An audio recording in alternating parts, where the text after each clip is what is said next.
That's a wonderful video. Thank you so much, ladies and gentlemen, for your attention. Now it's my pleasure to invite to the stage a distinguished individual who requires no introduction. Mr. Bibor Srivastava, the Managing Director of ITP India, a trailblazing figure in the hospitality industry whose leadership has redefined excellence and innovation. He will now grace us with his welcome address. May we have Bibor please on stage, please? Lovely. Yes, the stage is all yours. As they say, less is more. And I didn't want Sheetal to give a discourse on me. You know, it's a Monday, and that too in Delhi. Busy days, back in the season, full of action. But what an incredible people you are. The house full to its capacity. Magnificent hoteliers, ladies and gentlemen. Give a huge round of applause for yourself. Let's hear it. Louder. Bravo. I think what we did to tell you in 2 minutes as to who we are, where do we come, what do we do, and how do we do. But at the heart of it, whatever we do, we stay neutral, we stay credible, we stay meaningful. And all of this is possible unless you have a collective vision. And how do you do that? You have to have all stakeholders. Ladies and gentlemen, while we seeded the thought of GM Summit, what really went through my emotions when we went through the horrid times, it was at the heart was the GM who was facing the brunt of everyone, from the owners, from the operators, from the bosses, from everybody. And that gave birth to GM Summit. Very proud of you. I think my team says there are hundreds of GMs in the room. Give them a hand, please. All our lovely general managers, not only who are here, who are everywhere in this country, making each one proud. Welcome, Zubin. So I think tonight we celebrate these general managers. And what is important, you can't have a successful journey unless you have great partners with you. Ladies and gentlemen, these partners, and I call them truly the partners, the great, amazing brands that you see in the room, right from Groha to Signify on my right, to Snapbread, to Ecolab, to Hotel Logics, to WeServe. You know, these people have really worked tirelessly to listen what is required and how they come to you to give you that cutting edge, to give you that unique positioning to make your discerning guest feel that important, feel that service, get that experience, what they deserve, and harness the growth and the potential that this industry holds. And tonight, I have invited few of my designers friends, and I very proudly say, If you want to make your hotel, and if you want to make a statement, profit by design. Zubin is smiling. We've been talking how much we should recognize these Indian turf. Achal is here, Prakhar, Meenakshi, and many others, and Ankur from Studio Lotus. These are the designers who can really help to create that space, the space, and that you can be proud, a space which will derive profits from you. I'm jogged, if I jog my memory, just about a fortnight back, and this is where I come. This industry has seen the technology disruption, innovation, and I want to touch that. What I want to touch and what I feel at this moment is the general managers. You are truly the heroes. You have taken and proven to the world that you can derive and deliver every time when the needs arise. I was about a fortnight back in Agra, and I have to tell you this. DoubleTree by Agra, and I think Sham, I don't know, Harsh, you people are folks are here or not, but they did something remarkable. They literally changed my schedule to get them to myself to Agra for masters in F&B. So I said, what is this all about? I said, you know what, sir? The industry is facing a huge challenge when it comes to talent. And you coming here will be inspiring. I have to tell you that I went and I stayed with them, went through the whole jury and the process, and would you believe it or not, that city holds so much of potential. And what it brings to me, and I see the spark in the eyes of young people, 19 challengers contesting for one position, not anybody ready to lose. Now, what does it mean? At the unit level, GMs are taking great initiatives to make their hotels shine. But I think the call is, especially people from tier 2, tier 3, take a call, take a note, collective vision, I would say to general managers, make your city shine when you come together as one cohesive force to deliver the ultimate objective, which is making your hospitality industry shine. So big DoubleTree, well done in Agra. And I'm sure taking a leaf from there, many general managers, many custodians will take it ahead.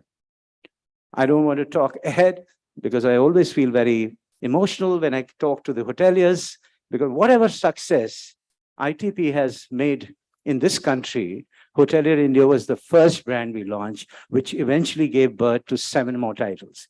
So I have a very, very special place in my heart for hoteliers and the brand Hotelier India. I don't want to talk much because we have lined up some excellent speakers, ladies and gentlemen, who you and I will learn from each other. And let me bring on stage my friend Mineet Mishra, the host of the hotel, who very kindly give him a hand as he walks on stage. Wow. So Vineet, they're welcoming you with some great music. So the mic is yours. Oh, you go there. He's got a towering personality. He can hold it from there. Problem is, that mic is so precious and so up there. As in, I take a single wireless one, not even this one. Vibhor, thank you so much for giving us this opportunity again to host this wonderful evening. Few hours, few chats, few hugs, a few glasses of wine, some whiskeys after that. The rest we will not talk about. It's better than this. So earlier this afternoon, when Vibhor was speaking with me, he asked me, so is 6 o'clock a good time? What a few things about Delhi. So I told him, I said, you've heard a few things about Delhi, but you don't know the hoteliers, right? Whenever possible, there's a line of discipline in us. We'll be here on time, and you can see it's really, really a pleasure to have each one of you here. And I will. For me, today's meeting is not about hospitality. I think it's about the family that we all are. Each one of us are connected with each other in some form, in some way or the other. And it's a camaraderie which gets us together. And I think every opportunity that we get, we must celebrate. And this is also a kickoff to a wonderful next season that's coming through. Besides the budgets, which are coming this month.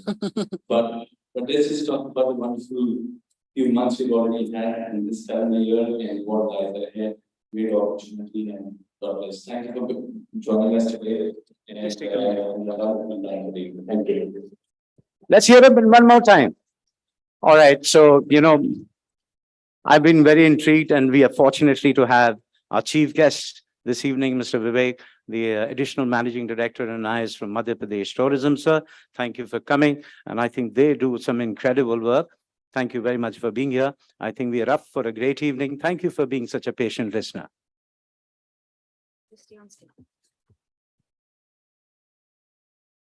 Vibhor, may I request you to be on stage? Okay. Ladies and gentlemen, our next endeavor is to recognize an individual of a great significance, an esteemed leader within the industry.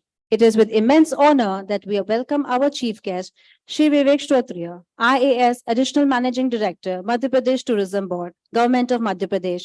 Can a huge round of applause for him, please?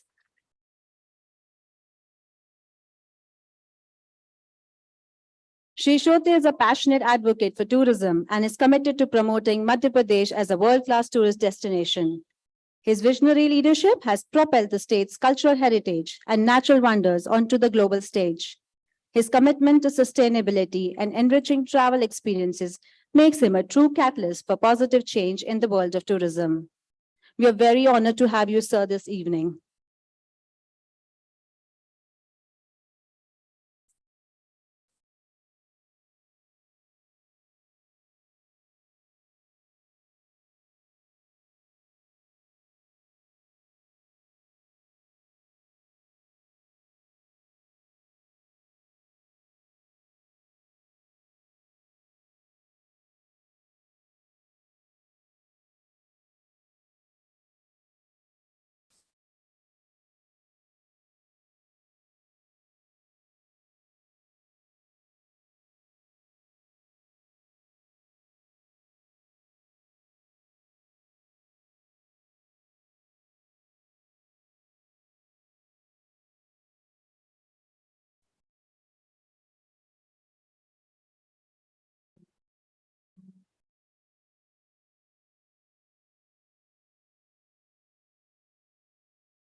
The stage is all yours, sir. Thank you so much for gracing our event.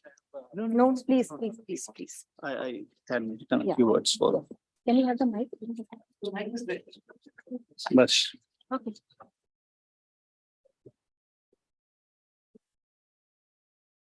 Good evening, everyone. The organizers, IDP Media, hoteliers, Vibhorji, esteemed guests, and friends. I will not take much time. I just want to convey the greetings from my Principal Secretary, Mr. Shivshikar Shukla, who used to be here, and he had to come by some reason he could not make it. Madhya Pradesh, I'm from Madhya Pradesh Tourism Board. Madhya Pradesh is called the heart of incredible India. And the reason why it is called heart is not only Madhya Pradesh positioning at the center on the map of India, but basically what I feel that Madhya Pradesh represents the confluence of all the culture forms that is found everywhere in other states of India. So that is why this heart is associated with Madhya Pradesh. And there is one more reason, that's why we assign a heart to Madhya Pradesh, that the people in Madhya Pradesh are very friendly, very amicable. They, as it is said, na, कि छोटे शहर के लोगों का दिल बड़ा होता है. So that element of hospitality is there. So I just wanted to, this is not a forum where I should speak a lot about the tourism in Madhya Pradesh. For that, I have requested the forum to play a video after my this Thanksgiving. So Madhya Pradesh, so I was talking about all the culture forms. So be it people, literature, cuisine, traditions, craft, everything. You will find every part of every state in Madhya Pradesh. I won't take much time, Sheetal. I just want to invite you all to Madhya Pradesh and see the spectrum of experiences that we offer. And instead of giving a big lecture on tourism, I would request you to play the video. Please, thank you. So,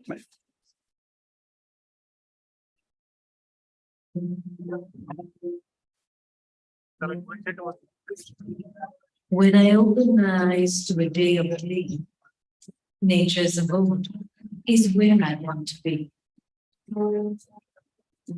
Enchanted by its scenic charms, I desire to bask in its blessed arms.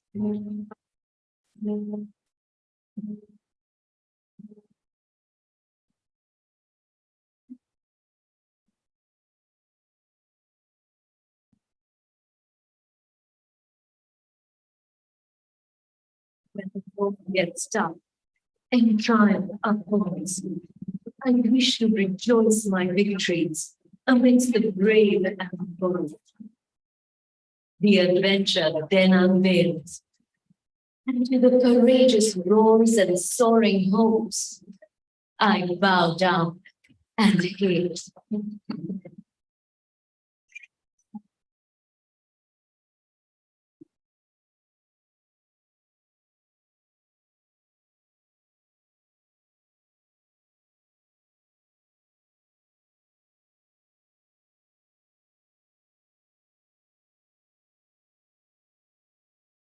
For the times when the spirit is at peace, I seek the divine, and uncertainty I seize.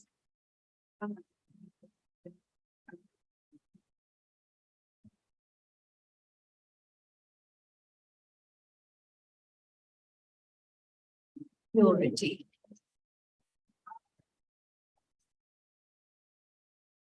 But passion and pleasure.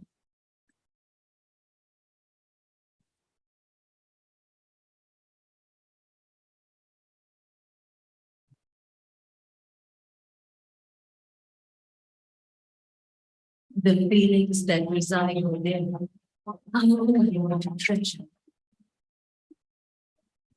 Beauty, adventure, peace, and culture are my inner core. I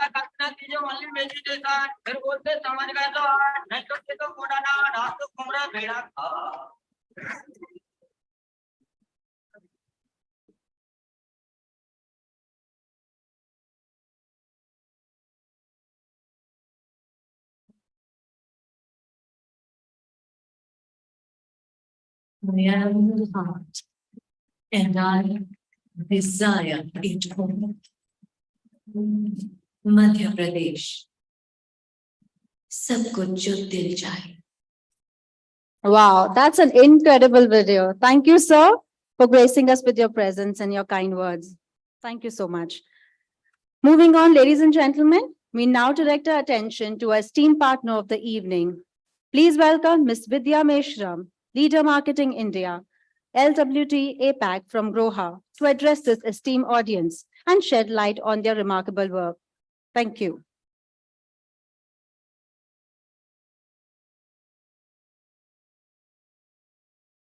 Thank you, Sheetal. Good evening, ladies and gentlemen. I'm Vidya Meshram, Leader Marketing for Lixil India.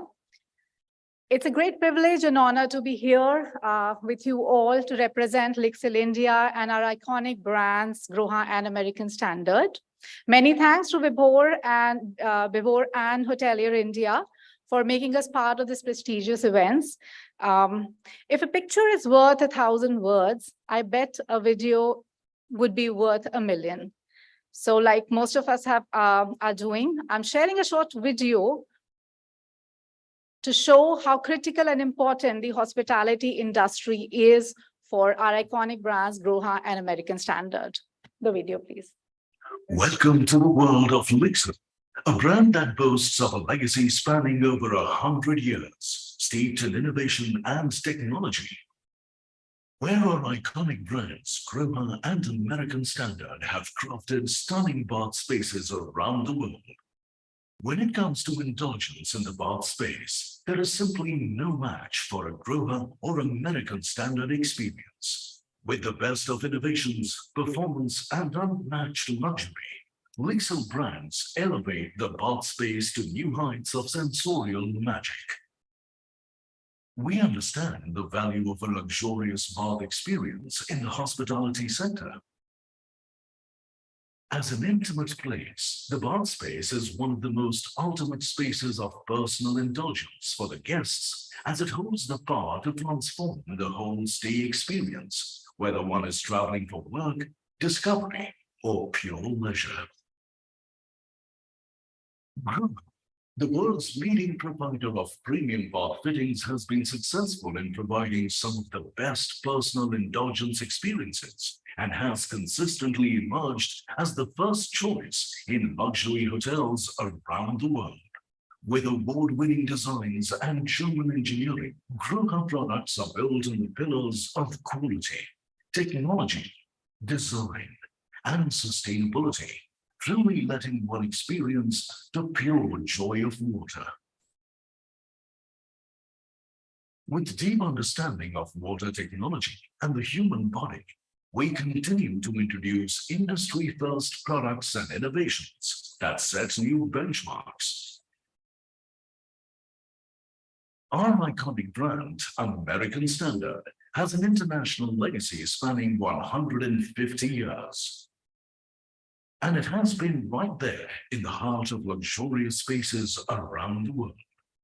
Built on the essence of life, creating spaces to fall in love with, American Standard boasts of an international legacy that has witnessed it being embraced by some of the most historic properties around the world.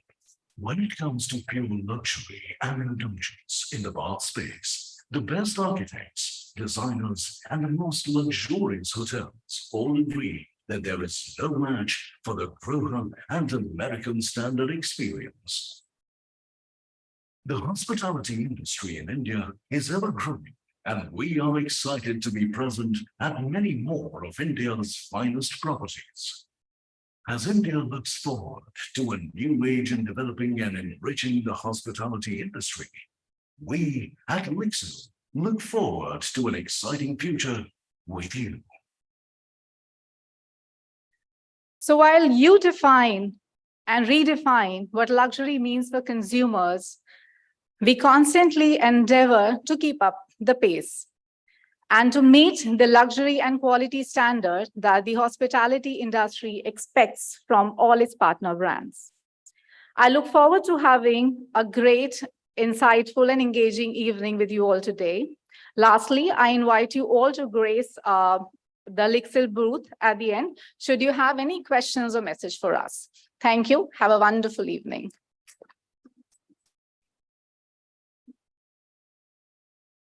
Thank you, Ms. Mishra. Now I request Mr. Vikas Malhotra, whole-time director and member of board business, leader systems and services from Signify, to come on stage and offer us a sneak peek in the world of Signify. Request for an AV, please.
This is too bright.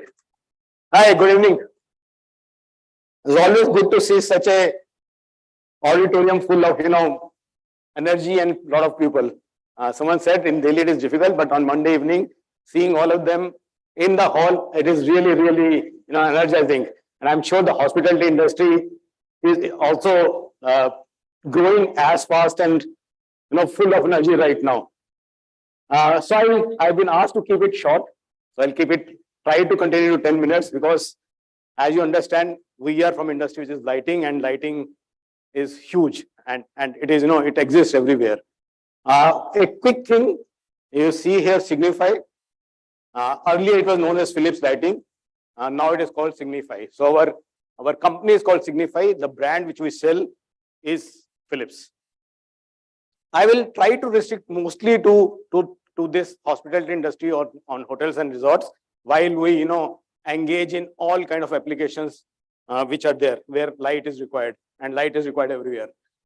Quick 2 slides on Signify. We are the world leaders in lighting. We sell connected lighting and we are leaders in that. We have around 6.5 billion revenue, which 75% of the revenue comes from professional segment. When I say professional, it is outside the residential or outside the consumer market. So worldwide, 75% of our business comes through a professional business. We operate in 74 countries with 37,000 people. And I think what we are proud of is we are 100% carbon neutral. In fact, we became carbon neutral in 2020. In India, we became a year faster. So we became carbon neutral in 2019. Our purpose is to unlock the extraordinary potential of light for brighter lives and a better world. Brighter lives, I think it is given since we are in lighting business. Obviously, every time we switch on a light, the lights become brighter. In fact, currently Vikram, our lander in moon, is waiting for light to come, for sunrise to happen, for land, for it to land. Sorry. So everywhere, the lives become brighter when there is light, and we are in this business of light. So definitely, we want to unlock this potential of light and leave a better world. When I talk about sustainability, we don't just say it, we actually do it. So by 2020, we were carbon neutral. In fact, whatever we sell today, all our LED products are, help in reducing the carbon emissions. In fact, if you look at the history of lighting, so if we start from our good old bulb, right? So we used to talk about 100-watt bulb or 60-watt bulb. You increase the wattage in and the light, more light comes out. And then we moved to tube lights, which reduced from 100 watt to say 40 watt. We moved to CFL, which was around maybe 20 watts. And now we talk about LED. So the entire history of lighting of 100 years is actually to reduce the carbon emission and make our products more and more efficient.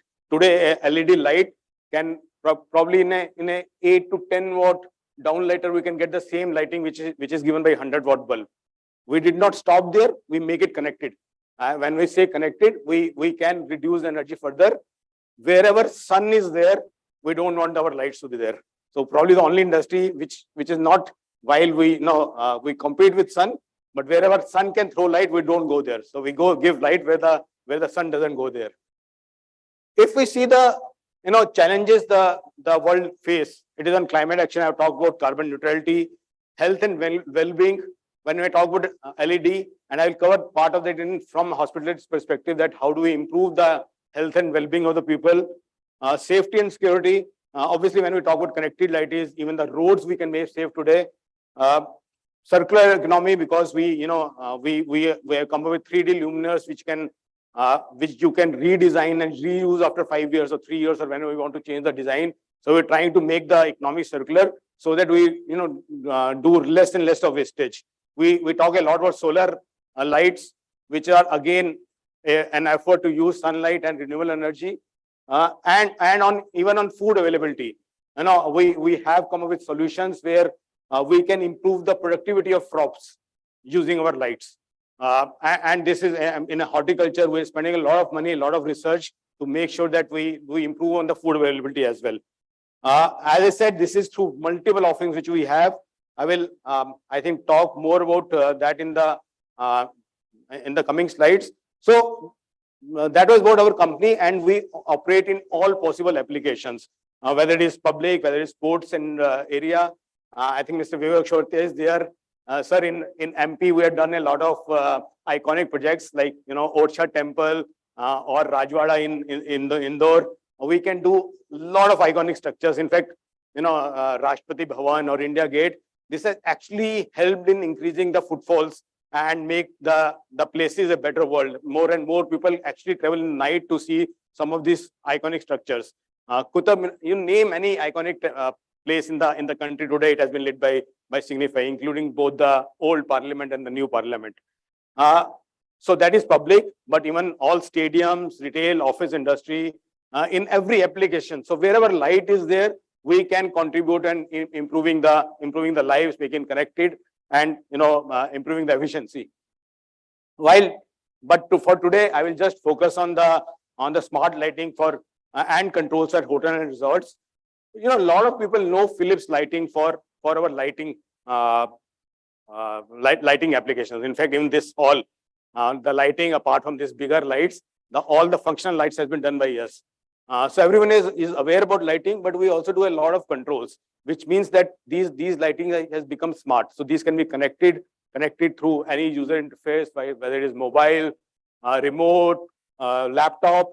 So it can be all controlled. It can be scheduled to give a better experience to the customer as well as to the staff.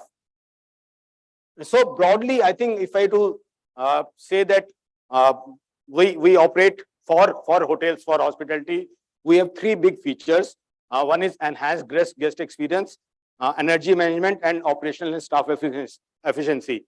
So when I talk about enhanced guest experience, clearly an effort to improve the revenue for the hotels, and energy management and operational efficiencies reduce the cost.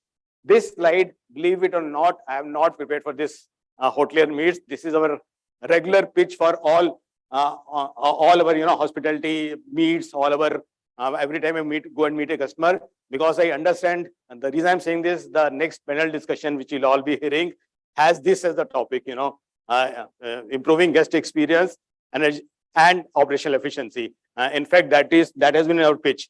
The good part of coming to such events is, one, definitely we can tell about what our current offerings are, what current technology we are using, how we're improving. But it is also important for us to get a industry perspective, because once we hear the panel discussion, we get to know how this industry is developing and what more solutions we need to come up with for giving a better experience to the industry as well as to the guests. So how are we giving better enhanced guest experience and energy management? So can be broadly summed up in these six features. The first two being simple and intuitive control, comfort and personalization for guests, multiple purpose places for whether it is a conference room or a food and beverage area for leisure activity. All that areas can also be changed into a good experience for the customers. Obviously, for the staff, when I talk about operational efficiency, we talk about smart notifications. So on a dashboard in a control room, you can all sit and see which are the rooms which are occupied, whether the guest is inside the room or not inside the room. All the benefits are available on dashboard. So when do you want to send the staff to clean the room or collect the laundry? All that helps in operational efficiency and staff improvement. While doing all that, and obviously there is a control board room which gives all the energy data, how you can improve the energy and reduce your cost significantly. While we offer this connected lighting, obviously this is technology based on cloud, technology based on internet. So it is also important that you have a safe and secure experience. All our solutions are totally encrypted. It is, and a lot of research has gone before we launch that. So we make sure that there is no security breach when you implement some of our solutions. A quick, when you talk about guest room experience, clearly we can control everything whether it is light, curtains, HVAC, everything a customer needs. We also give a real-time occupancy, basically saying that whether customer is inside or not, and the his own the way he wants to operate, the way if he wants a 24-degree temperature inside the room, every time he moves into the room, it will be 24 degrees. So we have systems to make sure that we capture what are the what does a customer want and make sure the room, when he enters the room, he gets the experience. Now we've done research and we realize the moment of truth is actually when a customer walks into or a guest walks into a room. If at that time he has to make, if he doesn't find the rooms soothing, or if he has to fumble with the switches, find out how he's how do you switch on the light or how to change the temperature of the room, it is not a very good experience for him. With our system, you can really, he doesn't have to bother. We have made it simple, intuitive, controlling. So all this, whether it is lighting, whether it is heating and cooling, power, fans, curtains, blinds, all this we control based on real-time occupancy of the customer. All this is centrally displayed on a dashboard for which staff can use to make sure that they are more efficient. They're not wasting time going every time to see whether the guest has left the room, whether there's time to clean the room or not. All the rooms are available on a dashboard with the occupancy status and energy status. So we integrate that with with the operational system to improve the efficiency. Our switches, the control switches which are connected to the internet are simple, intuitive, so you don't have really to bother to see which switch operates how. And we spend a lot of time to do that. It is, in fact, it improves the guest experience. If you read the last proximity sensors, every time a customer or a guest goes near the switchboard, the switchboard is backlit and the lights switch on. He has very good night experience because every time he gets up, we can switch on the floor lights and guide him to the washroom without him bothering about switching on the lights and finding out which switch operates for which one. So clearly, he can switch on the laundry and privacy switches, which can give the data to the staff to figure out whether they go into that room or not. So make it simple, make it effective for guests has been our aim. In fact, while I talk about connected switches here, we have a big range of modular switches as well. And a lot of people don't know that Philips is also in switches. So we have a big range of modular switches. We can customize the switches, give the shape, the color you want to give. So we can completely customize it. In fact, if you go to the booth at the back, which we have displayed both our connected switches as well as our conventional modular switches. A quick video to give a break to the words I'm saying.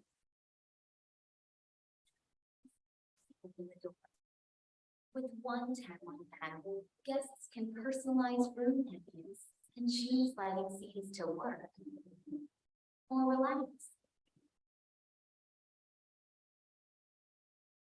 Your guests can set the alarm to wake up naturally with lighting that simulates sunrise.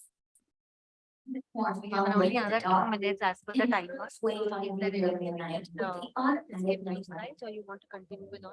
I'll close in 5 minutes. And finally, your guests wake up naturally and feel refreshed with light. In the bathroom, your guest can choose a scene based on their need. Daytime setting with a crisp, bright light, or evening scene with soft, warm tones.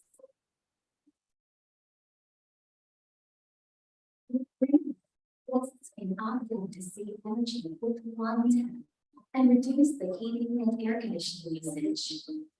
The HVAC will turn off automatically if a guest opens their balcony. We need to wrap. Requesting Message. services has never been so easy.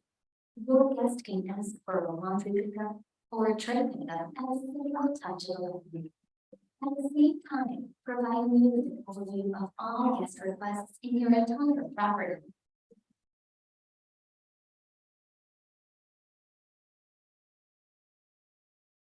Yeah, I've got 2 reminders to wrap this up, so I'll take probably 3-4 minutes more to wrap this up. Just a few words on Interact. as I said that Philips is our brand for products, Interact is our brand for software services. So when we say this is all connected, Interact is the platform we use, and not only for hospitality, Interact is the platform we use for all our applications. And I'm going to speak less and show you more from now on, so that I can wrap it fast. Quickly, sir, while we can do this facade lighting for all the hotels, we have done quite a few across the world. Definitely, the experience starts when you know people cross that road where the hotels are there. We can make it look extremely good. Tricolors, all the tricolors you saw on Independence Day, I think 80% of that was done by us. So across most of the iconic hotel facades has been done by us. Definitely a way to pull the customer, the guests in. The lighting product, while I've talked about a lot of controls, we have a complete range. One product which can take give the same look and feel across the different applications of hotels, start from 6 watts to 42 watts, any kind of beam angles.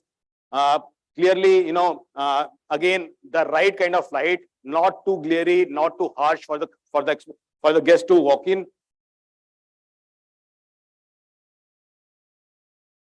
One quick, I think one of the new things we launched is called Nature Connect. Just imagine that in this room, while we are sitting inside a closed ceiling, if there was an openness here, if you could feel the actual sky, you're sitting under the sky while the ACs are still on, that is what Nature Connect is. It gives extremely good for conference rooms, for meeting rooms, where you get a feeling of openness, a different space, 3 different kind of lights. The middle one gives a experience of sky. The one on the sides give a daylight expression, and then the walls are glazed with a daylight, different colors, a daylight color which can change according to time of the day. While sitting inside the room, inside the conference room, you get a feeling of sitting outside, which again improves the productivity and well-being, which I was talking about in the beginning of the presentation. So can be used for various other application areas as well. The last one probably textile panels, which again, if someone is waiting near the reception, it gives a very, very, very soothing effect at the back. Again, can be operated from different designs which you could put on a laptop and display, change as well the time, day, or festival seasons. Really very soothing, luminous textile.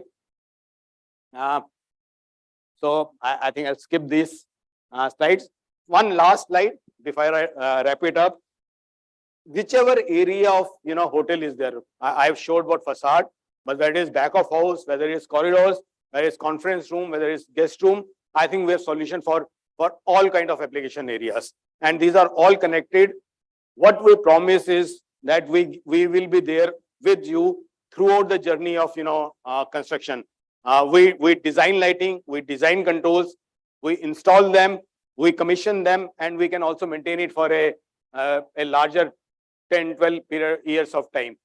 So no multiple vendors, no multiple chasing of different suppliers saying that light is not working or controls is not working or this is not technically good. We will be there with you for all your requirements. Thank you.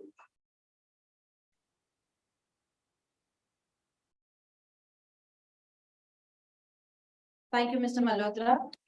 Without further ado, with these valuable insights in our minds, we transition to the first panel discussion of the day, a topic of great pertinence, innovation in a disruptive landscape. I invite you all to give a very warm round of applause as we welcome the distinguished panelist and the session moderator to the stage. Mr. Arun Kumar, Market Vice President, North India, Bhutan, Nepal, Marriott International. Come on, ladies and gentlemen, can we have a rude round of applause for these people, please? Mr. Ranjan Malakar, Senior Regional Director, Operations India, Hilton. Mr. Samir Singh, Senior Vice President, Operations, Lemon Tree Hotels. Mr. Shrikant Vakharkar, Area Vice President, Hyatt Hotels, North India and General Manager, Hyatt Regency Delhi. Mr. Surendra Singh, Area Director, Haryana and General Manager, Taj City Centre, Gurgaon. Mr. Vineet Mishra, Cluster General Manager, Accor and General Manager Pullman and Novotel New Delhi Aerocity. And our esteemed session moderator, Mr. Vikramjit Singh, President, Lemon Tree Hotels.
Hello.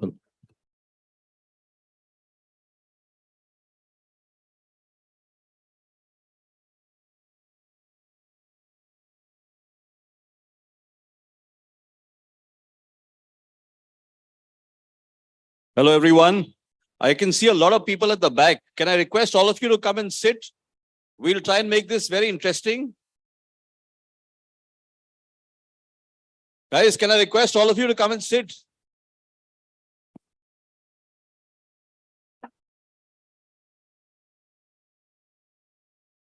I think we need to close that counters at the back, and that's when we'll have some audience. I know beverages are very tempting. So I can't see Vibhor, but I think, we as the panelists also deserve the bar to be, right here, open for us. Yes.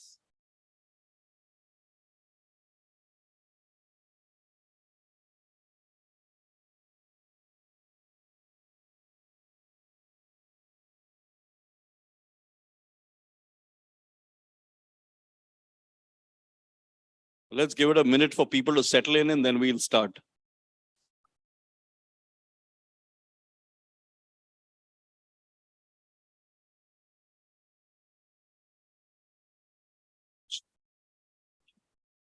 So good evening, everyone. We'll try and make this panel very interesting. We'll try and ask and discuss questions which you haven't heard before, or at least we'll try and pretend that they are different from what you hear in other forums. So let me start by asking all the panelists to give a quick 30-second introduction about themselves. Just a quick 30-second, guys. The clock's on. Hi, my name is Arun. I work for Marriott. I manage some of our hotels in the northern part of India. We are up to almost 50 hotels now, so it's growing. So I'm really excited to be here. And also, as always, thank you, Vibhor, for being the ever enthusiast that you are. You're somewhere here. Thank you for inviting us. Ranjan. Thanks. Hi, everyone. This is Ranjan here. I, like Arun, look after the north for Hilton. And it's a pleasure to be here. It's the third or fourth time now I'm at these events. Always wonderful to network with peers and with the most important people in the room, the GMs. Hi, good evening. This is Sunil here. I work with the Department of Operations at Hotel India. Thank you for having me here at South Campus. And I look forward to having a great discussion. Thank you. Good evening. I am Shrikant Bakharkar, Area Vice President for Hyatt Hotels in North India and GM of the Hyatt Regency Delhi. Look forward to an exciting interaction with all of you this evening. Hello, everyone. My name is Surinder Singh, and I'm the Area Director, Delhi NCR region and General Manager of Taj City Center, Gurugram, part of IHCL team. It's a pleasure to be in this room today. Thank you. Yeah, and our host, Vineet. You get to speak for 60 seconds here. All right, I'll make it really short. I'm the host of the evening. Thank you so much. And my name is Vineet. I look after the Pullman Novotel Aerocity, along with this a few of our hotels in Bangalore and Chennai as well. Thank you. He deserves a big round of applause because the drinks are on him today. Okay, let me start by asking all of you one question. And I just need a one-line answer, no explanations, no reasoning. Sticking with the topic for the day, which is that one innovation, disruption, which came into our industry, and we as hoteliers, we as the hospitality industry were caught napping. We didn't see it come. It's coming today. It's here to stay. So what is that one thing, one disruption that you think which came about in the industry? Just one. And anyone can start. Yeah, Surinder. Yeah, so I think consolidators, we didn't see them coming well in time, and well, they came in and they're to stay. Good. I would say artificial intelligence, it came in, it crept in, but we were a bit slow to react and embrace it. Yes, Vineet. Okay, Airbnb. 2008, there was a little seed. 2011, they were everywhere. Today, they are parallel with us. Actually ahead of us. Yeah, anyone? Samir? So, I agree with you. I think corporate accommodation has been one of the biggest disruptors. In booking most reports, I think 35% of the revenues to become more accommodation. And they also long workers. Yeah. Anyone? Ranjan, Arun? Look, the one we really thought we were really not ready for is the digitalization of everything, the contactless experience. The COVID really kind of pushed us into this, but I don't think we were ready for it before that. I would say OTAs a few decades back and probably alternate accommodation now. True. So what's that one thing, guys, which you fear, which you think will disrupt the business in the future? So let me take that again. I think artificial intelligence is the name and the game for future. It's not even begun. If you think we have, it's going to be a different platform. A customer, when he checks in, he probably expects you to know what he had in his earlier stay in a different hotel, this different part of the world. So there is a different kind of experience that needs to be chalked out if we get our AI act together. Anyone? Yeah.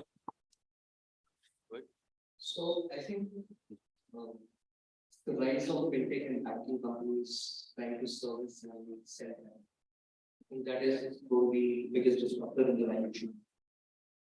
It's already started to happen. It's not that going to be future probably start to happen in the West. Chase Travel recently started end-to-end company by JP Morgan Chase. Estimate that only a year from now will be crossing up to $50 billion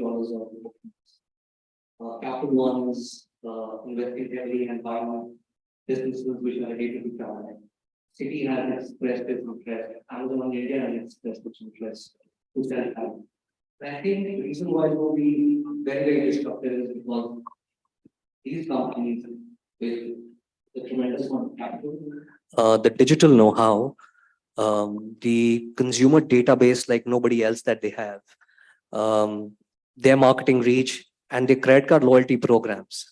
You put all of them together as your weaponry, I think, is going to be the biggest disruptor in future. Interesting. Okay, I love what you just said. I personally feel that as hospitality innovators, we may actually have a counter to it. It's slightly out of the box. But if you look at blockchain for hospitality, that is from the minute you think of booking a hotel, to your payment, to your ID, to your preferences, to your stay, to your personalization, to your data being recorded in the right manner and being secure in the right manner till such time you leave, all in one entire cycle. Now, this has been done in Bitcoin, and we all know that it was pretty much there. But while others are kind of taking this up, sorry, but I would love to have something called Accor money, and it's not points that I'm talking about. So that is something which I will hope we are fast on, and we start thinking on those lines as well. Very interesting. Yeah, anyone, Shrikant, would you like to add there? I would just take off from what both Vineet and Surinder said about artificial intelligence and how we actually need to embrace it in a very positive way with its current limitations. Yeah. So one of the things that we are working on, I think moving forward, would be talent. And how are we as industry ready to pay by the hour? I think that is going to be a disruptor coming soon, and we're not ready for it. I think we will be very soon looking at something which is really disruptor in this industry, in this country. I would say also the distribution landscape, because we really need to innovate with payment solutions, keep up with the likes of Booking.com, Make My Trip. So that's going to be a big challenge for the hotel. How can the hotel apps compete with those big boys who've got billions of dollars worth of technology at their disposal? Very interesting. In fact, we've often discussed OTAs versus direct, but today to the panelists, I have a very different question. You know, with the booking behavior changing, with people looking at retail, looking at booking through online travel agents or direct, do you think, and do all of you think, that sales teams in hotels will slowly get redundant? I know I see a lot of salespeople, please don't shoot me out of this question, but this is a fear. Do we really need those massive sales teams in our hotels? Do you need 15, 20 people going out, in the market, or you don't? Do you see them as, the future, or do you think it's a thing of the past and slowly they'll fade out? So Vikram, I'll take that. Anyone can take. So, we all have been seeing on our LinkedIn feeds, the public listed companies reporting best quarter, best ever revenues, best PAT, etc., etc. And the staffing aspect has hit the sales department as well. So the staffing levels have gone down and everybody is reporting the best numbers. So I think that gives you some idea of the need and the requirements. So I think what's going to happen is that it's going to shift from how they would earlier approach the corporates, and they would have a list of 100 accounts.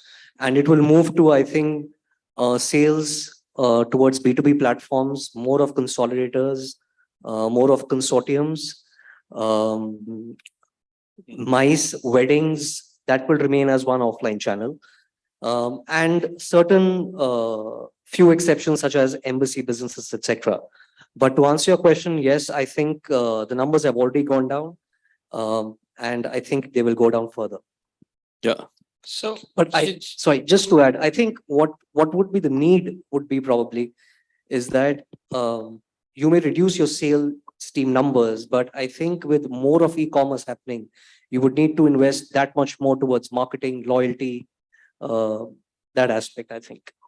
Interesting. So I have a different take. My take is that it's not either or. Where we are sitting and the way the cake and the size of the market is expanding, we need to have both the guns firing. India can't follow and do a cookie cutter model of Western world where people have stopped going out on calls. The market's very matured. They behave in a very different fashion. Indians still like to have some connect, some face to where they want to give the business to. OTAs are good. They've opened a great market for us. That's a different segment.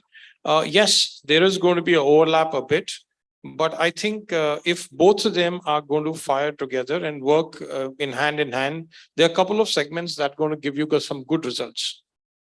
So you think they're both here to stay? Absolutely. I'd love one of our panelists to disagree with Surinder. It's getting very boring. Everyone agreeing to everybody here, guys. I disagree to what he said. That's interesting. I want somebody to disagree to me. Yes. Look, it is not a disagreement, but it's a different perspective, right? There are many segments which warm up to online sales. Many segments do not warm up to online sales. During COVID, I tried personally very hard to sell weddings online so that there is less contact. It doesn't work, right? Especially in India, it will definitely not work, which is good because it creates employment opportunities for so many other add-on businesses to this one segment. And it really makes sense for us with 140 crore population. I think we need some more job creations like this as well. So I think that segment for sure is here to stay. No, so that segment is very customized. Wedding segment in India is customized to the color of the nail that you're going to put on the wall. So it can't come digital to you. That's for sure. Yeah, so I think we kind of agree with the common theme here, but my question was, will you still have such large sales teams going out in the market and selling your hotels? Let me request Ranjan to take this. Yeah, I think it's evolving for sure. I agree that, the size of the teams has gone down. Also, what a lot of us are doing is, we've got the on-property sales, there's above property sales. So apart from the global accounts, there's also this second layer of companies that are coming up in India, which is accounts that need a one point of contact for pan India. So you can kind of cut down a little bit or redeploy your sales resources on property to other accounts if you haven't penetrated enough. But I would say for hotels that perhaps feel that there isn't more to be milked, you probably want to deploy your resources more towards e-commerce to target the digital marketing or the transient customer rather than have as many foot soldiers. But I think to Arun's point, there are always going to be some segments where you have to have feet on the ground and there's no replacement to that. So will the mix change? Absolutely. Will it go away completely? I don't see that happening in India for a long time. So to all the salespeople in the room, there is good news for you. Yeah, you guys still have a job after this. Yeah, Vikram, I think what will happen is that the sales team probably will end up calling not their traditional client, but somebody else. Like, for example, today, the MyBest platform of MakeMyTrip is extremely critical, right? So the relationship guy who's handling MakeMyTrip account will probably end up producing for 10 or 20 corporate accounts as well at the same time. So I think that change will happen. so there is some change coming our way. We still don't know what it is, but there is change definitely. Yeah. It's very interesting. You brought about Airbnb as a possible, we were caught napping as an industry. And today, by the way, they have a market cap, which is more than the most valuable hotel company. The last I checked, it was about 80 billion USD. Yeah. I think the Marriott is about 60 odd. 62 as of yesterday. Yeah. So guys, I see alternate accommodation now coming in a big way in India, generally speaking, and in Goa specifically. So the question to all the hoteliers here today is, how are we going to combat the whole alt acco piece? Will they take away business from us? How do you see it coming here? Where do you see it? Will we coexist? Will we lose business? How do you see the landscape changing? See, I think Yes, Srikanth. that there is space for everyone and there is space for us to coexist. Now, if you look at the pros and cons of Airbnb, for example, Airbnb offers, and let's talk specifically about Goa, because that's one market in India where Airbnb has evolved rather well as compared to the rest of the country. So in a grand or a luxurious villa in Goa, you'd probably get 4 or 5 bedrooms where 5 or 6 like-minded couples come and spend a good time, spend some time together. They may have a small plunge pool, but that's where it ends. If you look at us, what are we offering as an industry? This is a much more experience driven stay. For example, we have spa, we got world-class restaurants, we got 24-hour room service, housekeeping, therapies, massages. So all that is lacking in an Airbnb. So if really one wants to get a holistic experience, they would definitely opt for hotels, where they have in an Airbnb, typically you may have a maid servant or two who may be cooking a couple of curries, which could be local. But that's where it ends. But if you want something like a nice pool, wherein there is a pool bar, where people can actually go to the beach and there are deck beds kept for them to relax and sunbathe. So that's a totally different experience, which only we can offer. And I don't think we need to be unduly worried about Airbnb or that space as things stand right now. Thanks. Especially in I'd Goa. love someone to give a counter to this here. So IHCL has gone one step forward and come up with Dhamma Stays and Trails. So that's saying Airbnb, come on, let's see it. Right, whatever Airbnb is offering you in Goa, Amar Trails is offering with 9 bungalows and collectively. So I've used Airbnb and Altaco interchangeably. Right. It's the question is about the segment. Right. So the point here is that if there is a customer who needs an Airbnb kind of experience, which is new in India market, is definitely going to explore that. Is there an alternate? Yes. Are hotels going to get into this? Should they get into this? IHCL has done it. Would others want to do it? I don't know. We can all talk about it.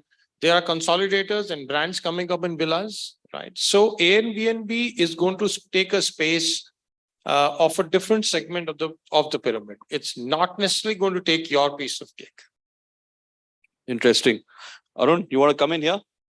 Look, Airbnb is a great disruptor.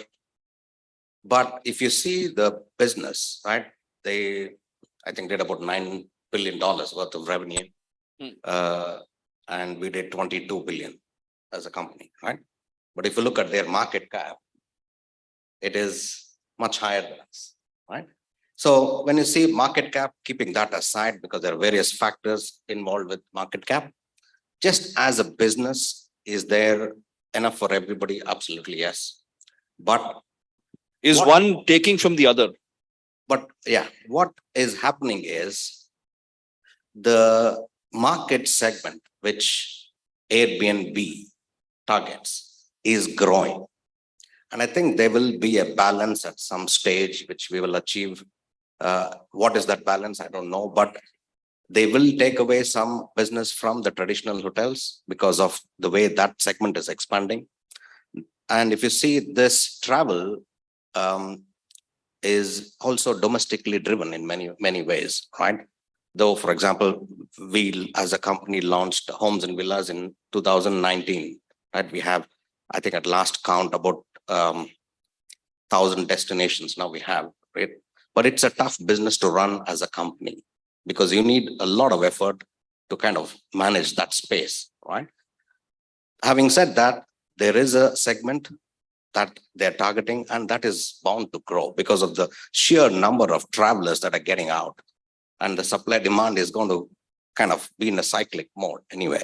So it is going to take away more and more business, but everybody will grow for sure. Just adding to what you said, does the unit economics stack up for a hotel company to get into that space? And anyone can take it. But unit economics are running small 4-5 bedroom villas. Do they stack up? Do you still make money? Look, how does it work? If you try to run all of those things, I don't think it makes business sense at this stage because you probably need to have many different teams running it. But the business model is a plug and play model, right? Mostly not trying to run it, but to manage it on your CRS, right? That's the business model. So if you try to run it, it's going to be tough. I'm pretty sure it is. So we've been running this now, and I think it's a model that will work if you scale it up right. Right? It's not an easy model to run. Okay, it's a difficult one. You can't think like hoteliers. You have to think like a caretaker. So it's not going to be easy. And why should it be easy? I mean, we are all here for that, right? So that's a challenge. And to make it profitable is challenge. Some of them do very well and some don't, but that's a challenge. Okay, different perspective. Hotels Airbnb, fantastic. Sometimes you want that 4-bedroom villa with a little plunge pool and Bahadur Sham and Vineet looking after you 24/7, where you want to order breakfast at 3 in the afternoon and it's good. But sometimes you want that pancake at 9:30 in the morning and you're the same consumer, is what I'm trying to get to. Sometimes you take an Uber. At times you take a shared ride. And there are times when you're traveling and you find a cycle that you can cycle from location A to B, pedal your way there. The consumer decides what they want, the guest decides what they want, depending on the need that they have at that point of time. And this will continue, it will not go away. I think when you're true to your business, true to your profession, true to your cause, and you continue at it, keeping yourself somewhat real about what's happening in my environment, I think we all reasonably do all right. And that's the way we have to kind of continue. And that's my pure submission to it. Interesting. Well, I think let's move to the next question because this debate can go on all evening here. But to the best of my knowledge, the study says that Airbnb and alt accommodation today is, and globally, is taking away business worth $500 million away from hotels. Business which was traditionally going to hotels today go to this alt eco space. So that's what the numbers are saying. But like, I think the pie is growing and we're all probably here to coexist. So, there's this very interesting Harvard Business School case study on Hindustan Unilever, which says winning in many Indias, because India is not really one country. It is many cultures, many regions, many flavors. Yeah. So today, as we expand and all of you are expanding into tier 3, tier 4 cities, as brands, how are you improvising to be relevant to that audience? Because that audience is very different from the people who use your hotels in the metros, or for that matter, even in tier 2 towns. Tier 3, tier 4 is a very different animal, guys. So I'd love to hear from the hoteliers, from the esteemed panelists here. How are they improvising to be relevant and to be a preferred option in those tier 3, tier 4 cities? And let me start with Ranjan. Thanks, Vikram. I think that's very valid question. And what some of the things that we're doing is that very often the kind of brand that you would bring into a tier 3, tier 4 could be like in our case, a Hilton Garden Inn, which is typically a select service brand. But part of our regionalization, what we've done is that's quite likely going to be the best hotel in town. So typically a Hilton Garden Inn, for example, would not have too much of food and beverage or event space. But for a small city like, say, Raipur or Jabalpur, you might need a large banqueting because that is going to become the place for all the weddings or the prestigious events to happen. So sort of evolving your brand standards a little bit in terms of how comprehensive the food and beverage offering is, how big the event space is, making a little bit of flexibility in that aspect of the design. Also, how you design the room. You'd need probably a slightly harder wearing kind of room to cater to perhaps first time branded or star hotel users. So maybe less of carpeting, more of wooden flooring, etc. Slightly more robust design to cater to a slightly different audience. But I think it's a great stepping stone because you introduce them to your brand, and eventually these are the people that are traveling into the bigger cities, and it serves as a great gateway to your brand. So absolutely, that's where the action in terms of numbers is, I think, moving forward. And everybody has to tweak their offering by brand for the tier 3 and tier 4 markets, both in terms of product design and also in terms of the food and beverage offering, because you can't come into that tier 3 location and say, I'm going to do limited food and beverage, maybe fixed hours of room service and things like that. That has to definitely, it has to be the whole hog for that market. Arun, how is Marriott dealing with this? Because you're expanding into every city and every geography. So look, this is also an evolution, right? We have kind of done it at many different times. At one time, we tried to run Asia Pacific from Hong Kong when we had 48 hotels in Asia Pacific. Today, we have close to 1,100 and we have split into so many teams. In India, we have 3 different locations. We have offices, apart from our sales teams being across the country. If I have to say this in one phrase, right? Ruthless localization. Interesting. It is an absolute necessity because we are trying to do so many things as you said, as a standard, but each of these standards need a lot of localization to get this right in every market. Like definitely if you open a hotel in Raipur, you have to have a big wedding lawn with a big ballroom. That's a given. When you try to, let's say, put it into a brand perspective and say, okay, I'm going to open a Fairfield Inn, for example, and I won't have a ballroom, then that hotel in that market is going to be very difficult to manage. So we have a lot of debate on this as a company to see which location, what makes sense, because we kind of are expanding into so many different locations. And I actually recently went to Raipur and we have a hotel in Bilaspur, which is also very interesting.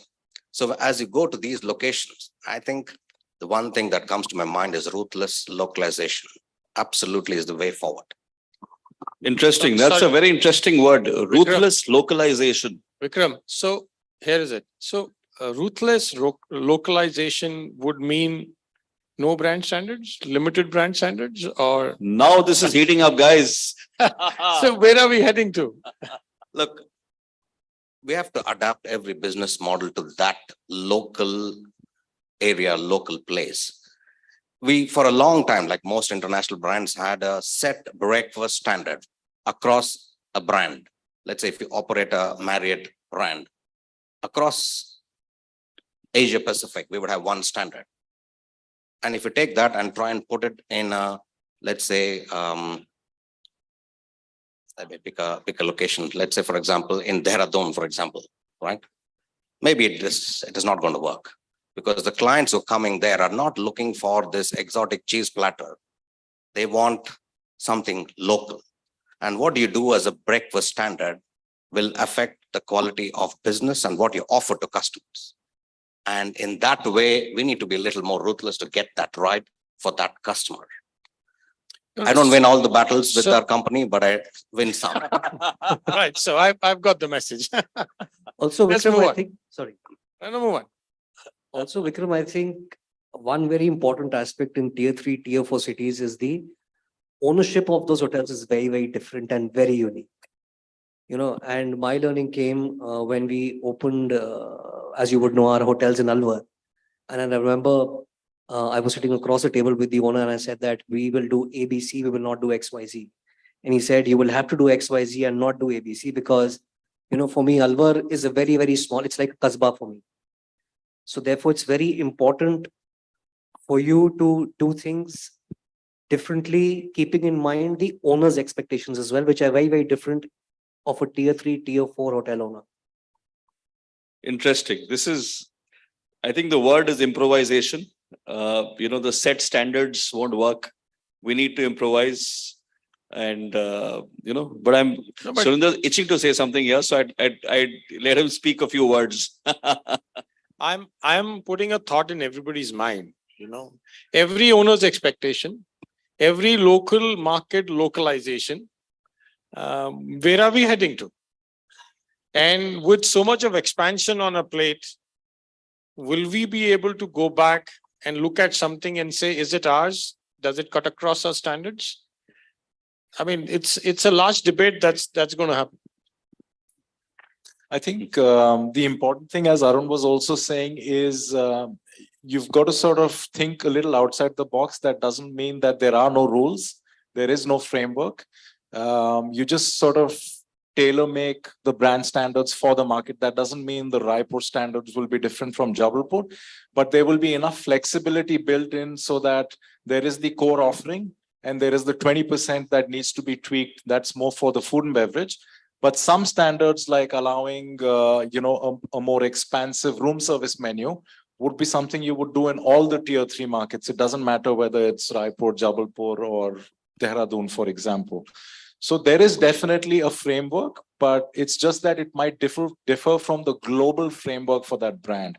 And that is something even a lot of the countries where these brands originated from have now begun to accept that what works for, say, a Hampton in the US, because of the social infrastructure around and the way the US works as a market, will not work in places like Asia Pacific, where, you know, the Starbucks may not be that close to the Hamptons. So maybe dumping down the F&B will not work. So I think there's a happy medium to be had. And if you don't do it, then basically you're kind of doomed to fail. As a lot of the brands that were first launched, especially in the select service space, have found out. Indians don't care too much for select service. They do like room service. It doesn't matter, you know, if it's an economy hotel, because the guys in Mahipalpur across the road offer that. So you cannot get away from stuff like that. Very true. So I think we should conclude by saying you win some and you lose some and agree to disagree on this. No, but let me, since we are staying on the topic of food and beverage and restaurants, let me bring something here and try and throw a googly at you guys. Food and beverage is slowly moving out of hotels to standalones. Some brilliant brands, brilliant restaurateurs, lovely, outlets which have opened. So as hoteliers, what are you guys doing about the multiple restaurants that you've created in your hotel? Are you getting a yield per square foot on that real estate? Or is it, you're just maintaining it and rooms is subsidizing that real estate? What's happening to it? How are you going to combat the fact that F&B actually is moving out of hotels?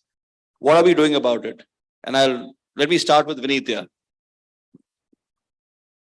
All right, to start with, for years together, I think. See, the operative word is yield per square foot, and this is prime real estate. True. So for many years, we used to always say how many rooms, and first of all, let's find a prime space to feed them the first meal of the day. And that's how I think everything started off. After that, we had to create another restaurant. There's one space which is on this, either the second floor up or 2 levels down on the right hand side. It's not a speakeasy, but that's your key specialty restaurant.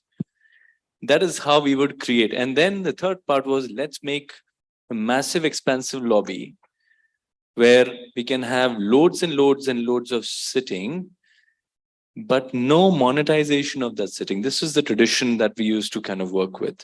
I think all this is starting to shift a fair bit now.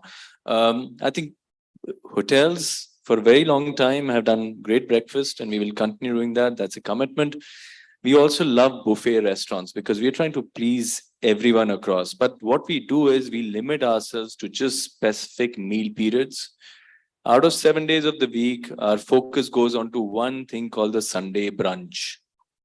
And that's the end all of it. While the space outside started creating beautiful concepts, which were nice, they were quirky, they were meant for a specific segment, which incidentally turned out to be more local than international. And that is something which we are learning now. I think we are late starters onto that. I won't say that we are already there, but most new concepts which are coming in pretty much ensure that you've got limited seating, but that seating, if you want to use my air conditioning and everything else, the beautiful ambience of a lobby, you should be having a beverage with you. And this is also luxury space. I'm not just speaking economy. The second part is that when we are reworking on our concepts, I think we are making it far more authentic in its own approach, not trying to please everyone and anyone. And that's my understanding of it. Will food and beverage be more successful in a standalone versus a hotel? I don't think so. I think we will compete. The fact is the competition grid has gone so much. But having said that, running a restaurant P&L today is becoming exceptionally critical for us to understand whether it is really worth it to do it yourself or give it to a third party or make a showroom out of that place. But at the end of it, per square foot should be able to give you some kind of a return. Let me bring Shrikant in. Shrikant, what's your view on that? You run many successful restaurants in your Delhi hotel. Yeah, so as you rightly said, over the last decade or so, there have been many freestanding restaurants that have mushroomed all over cities like Bombay, Delhi, and Bangalore, which really give a run for the money to us. to us as in five-star hotels. So what we've adopted as a strategy is to make sure that the brand stays alive, the restaurant brand stays alive in the minds of people, not only in Delhi, but other cities as well. So we've started doing pop-ups in other cities, wherein we've taken China Kitchen to another Hyatt hotel and done a pop-up there. Similarly, we've actually tied up with freestanding restaurants of repute, and we brought them at the Hyatt Regency Delhi. And we've had pop-ups with some of these globally renowned and nationally renowned freestanding restaurants. For example, we had a pop-up for a month with Gagan Anand. We had a pop-up with Mask. And that's what we've been doing to stay relevant and also to respect the competition who has been mushrooming in the freestanding space. Vikram, just two lines on this. If we are losing the market to them, yes, for sure. And if I can be just straight. Let me come in here. If you are losing, so let's say you have empty restaurants in your hotel, what would you do with it? So I'm answering that. I'm saying that we are losing it because somewhere the restaurants are getting too tight. The restaurants are getting too formal. All these restaurants who do well don't shut at 11:30. Not a single restaurant shuts. You name a restaurant, I'll tell you what time it shuts. They have, apart from the booking slots that they say that they are in, they are so flexible. Okay. And like Vineet said, they do adaptive cuisine, right? None of them boast about authentic cuisine, but they talk of adaptive cuisine to what Indians like, to what the Mumbaikars like, what Delhiites like. So when you're adaptive, okay, you are flexible. You allow them to eat at 1:32 in the night, okay, it's going to be a success. Another point I want to make is that the brands need to be more innovative and creative. I think somewhere down the line, the food and beverage industry in the brands have stopped thinking beyond the point. And that's where the restaurants outside found a gap and said, listen, you go to any hotel, you have those cookie cutter 30 dishes. I may garnish it differently. I may call it differently, but ultimately it's the same dish. So that's where the space is outside. So let me rephrase my question for everybody. Are hoteliers ready to shut empty restaurants and convert it to a meeting room, a banquet hall, a showroom, like you said? A yes or a no? Let me start with you, Vineet. Just one word. Business case. So if the business case makes sense, your answer is yes. Yes. Surinder, I'd love to see you one word. Yeah, one word from you. No? We will make it work. Excellent. No. Samir? Thankfully for us, we have very We've few already such done it. spaces. We have more rooms. But yeah, the answer is yes. Ranjan? For us, hybrid. So if we can't make it work for whatever reason and it's not feasible, then we'll get somebody in who can run it for us. Excellent. Lease it out. Let's hear Arun now. Yes or no? Look, if I'm a GM, I would fight for it. I would say no. Right? But in my job, I would say yes, absolutely yes. Okay, guys, so let me wind up here by asking a very relevant question. You know, all through COVID, we had multiple discussions in forums, first online and then offline. And, you know, everybody spoke about the immense learnings, the new margin expansions, the new way of looking at the new way of doing business, new manpower ratios. So my question to everyone here is, how much of that still exists today in our business and how much of it is forgotten? And let me start with Arun here. What all have we forgotten? What all are we still doing? Look, the contactless experience, we have taken it to a different level. I think that's something here to stay. It will stay. One of the things that we have really pushed hard to do away is the QR code menu. And we are putting. You have it or you've done away with it? No, we have done away with it. We are putting physical menus in most of our hotels now. So one practice forgotten, QR codes. So I think for us, we've kind of gone with a hybrid approach. So some people are quite happy with the digital or the contactless approach. So we've kind of tried to make sure that we have both options there. And from an efficiency perspective, what could have been done away with has been kept away. But obviously, as business levels have come back, a lot of those numbers have come back to pre-COVID levels. So any good practice that you think because of business pressure, because of volumes, occupancy, you've had to do away with? I think what we've retained, which came as a result out of Either COVID, way, yeah. yeah, digital check-ins. So now we always had that ability, but now we've sort of got the staff pushing it, the team members pushing it a lot more to the guests and trying to make sure that we can sort of move away into a paperless environment, especially since a lot of our hotels that have opened after 2018 have the GRMS feature, which means you don't really need a key card anyway.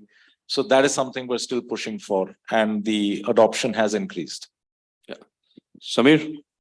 So one practice I think that we've stopped post-COVID, thankfully, is salary cuts. So that's a good thing. But on a serious note, I think for us in the mid-scale space, we've continued with pretty much everything that we implemented during COVID, barring a few small changes in terms of buffet size, etc., which has come back to normal. But I think barring that, most of it has stayed. Like Arun mentioned, I think for us at Aurika Hotels, we kind of brought back the physical menus, etc.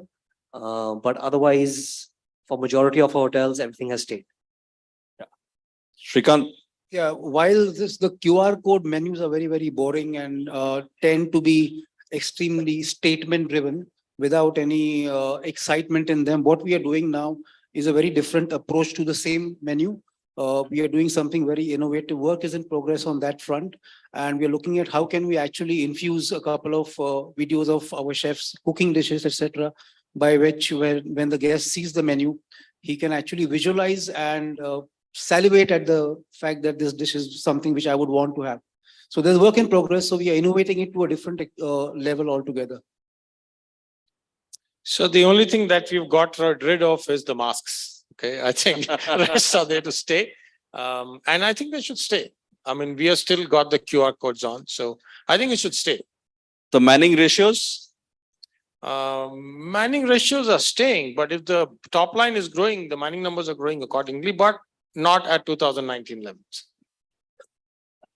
So otherwise, there is no increase in your salary. So a host, you want to wind that up with? Okay, so during the entire pandemic time, I think what many of us actually miss today are the wonderful colleagues who used to be with us and who chose another path in their life because of reasons that we all know.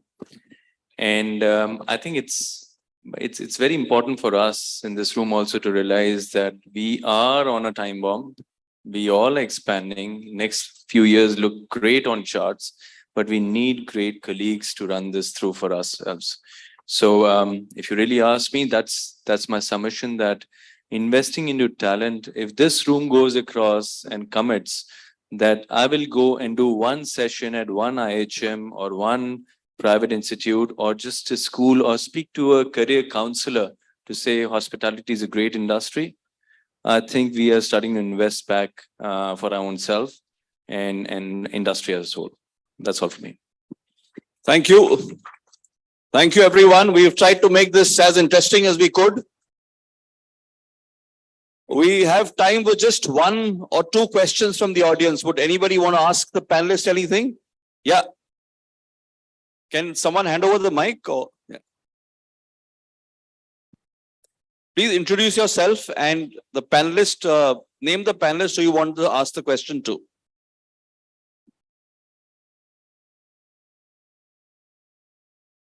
Yeah, thank you. Hi, my name is Anshul Kumar and I'm representing Savo Hospitality. My question, I guess, is to the entire panel here. I think the biggest disruption was COVID.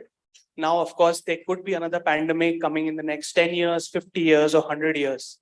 How is it that each of these hotel chains, even travel, is gearing up for that next disruption that could potentially again bring travel, to a complete standstill? So what are the learnings that we are going to put so that the next generation or whoever faces this COVID situation again is able to gear up for it? Why don't you allow us to enjoy this? Yeah, I mean, we've had that for 3 years. Let us enjoy this. We'll cross that when we reach there. I think 20, 30 years is a lot of time. I'll meet you somewhere later. Hopefully we'll be done working by then. Hopefully, for See, sure. the reason you call it disruption is because you can't foresee it. So we'll play along. I think we are a very resilient industry. We'll fight back. Travel can never stop here. And learnings are not going to disappear. They're there to stay. So Natwar, we're all scared of your questions, so we're going to ignore your hand here. The mic to Natwar, please. Sorry. Yeah, please, sorry. Yeah, good evening. It was a nice discussion, and I'm coming back to the first part of the discussion, which was about improvisation and localization. I think brand is all about consistency. So if you're talking about too much of improvisation and localization, are we not killing the brands?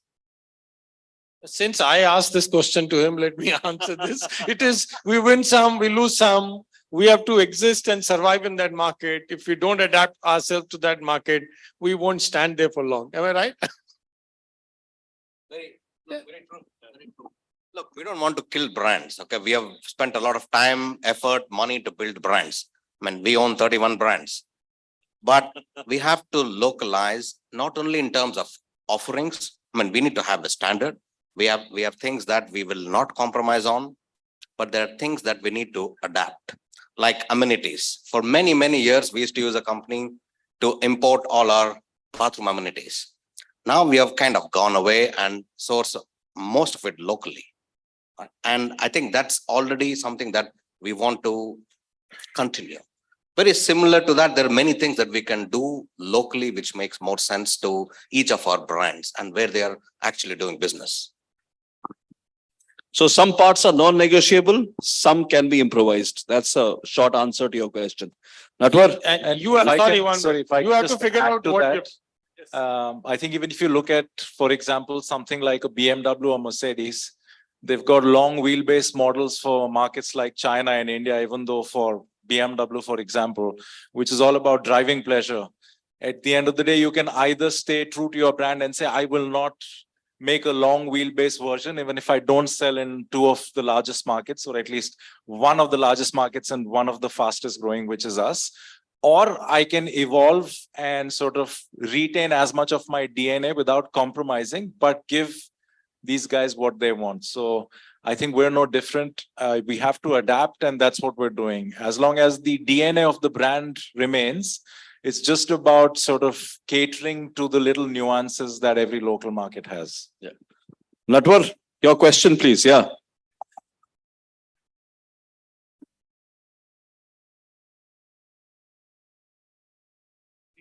I think you'll need the mic. My question to you guys is that most of the brands have spent a lot of money in creating brands, spending money on marketing, enhancing the whole concept of brands. I want to ask you, what is your contribution or likely contribution to invest in the human capital of educating new young kids to come back to the sector? So anyone can take this. Sure. Go. Look, since you asked the question, so I need to answer this, right? There are many things we as a company do very well, and some things we are learning as we evolve, right? Now, in the last 2 years, with the disruption, we've had a lot of talent that we spoke about recently. How are we going to go and get people to come and work for hotels? Having said that, I mean, we work with people like yourself.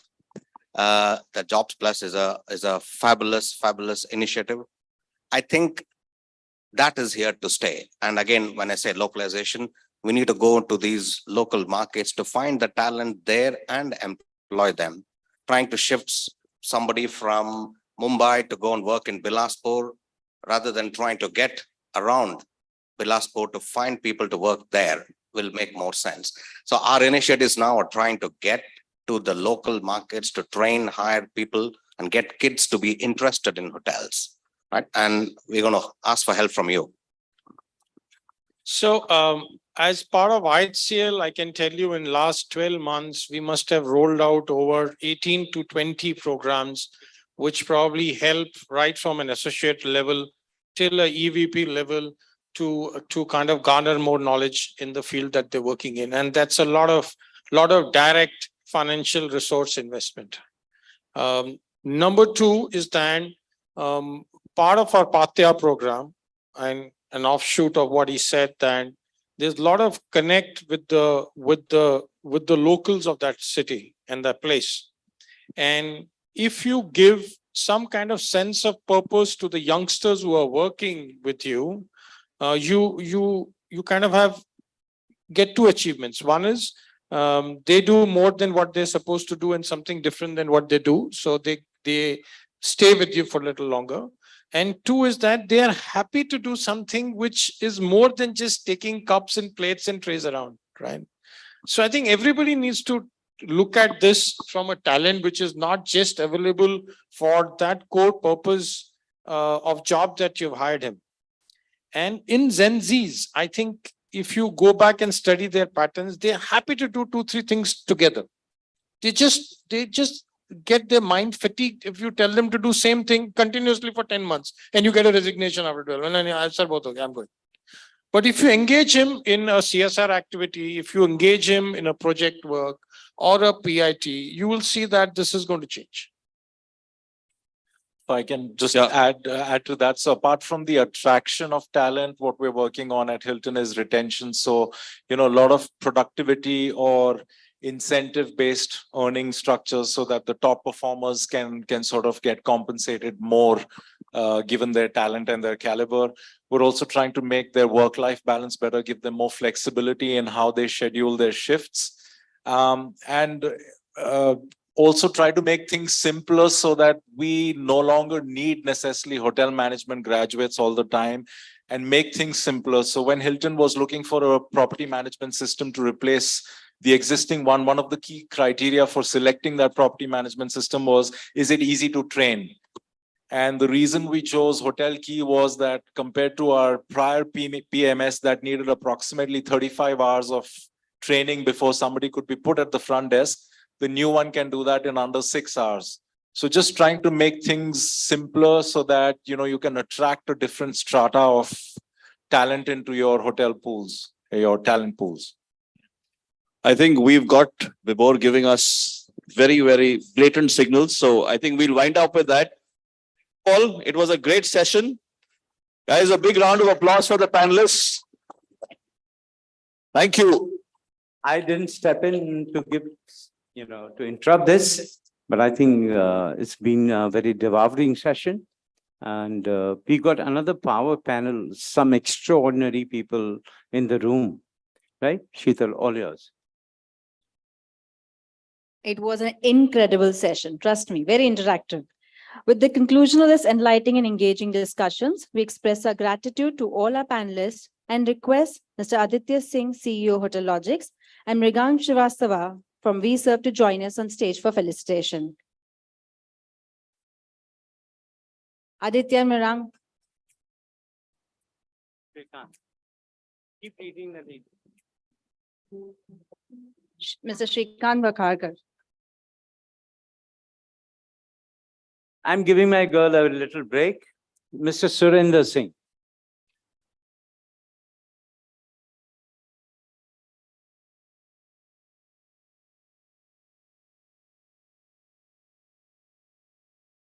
Don't be conservative in clapping for them. Yeah. Shiva, thank you. Mr. Vineet Mishra.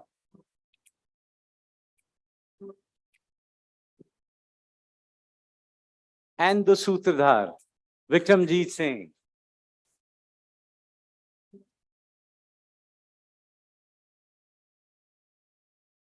Mr. Sameer Singh.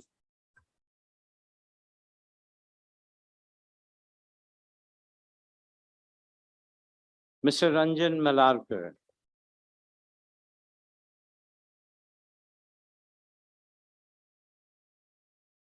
Arun Kumar. Gentlemen, all step up for a group picture. We're just going to hold up our panel for some more time. No, I'm good.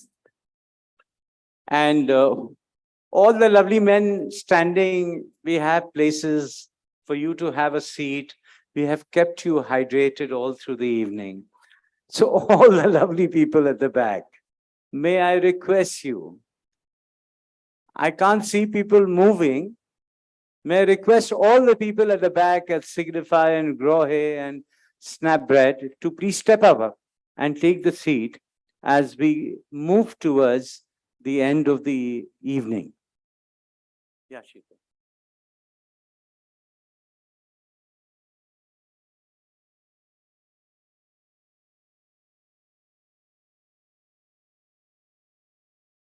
Ladies and gentlemen, I'm delighted to introduce you to Mr. Shiva Prasad Gangadharan, Chief Sales Officer of Hotel Logics. He will shed light on his organization's goal. May we request for an AV, please?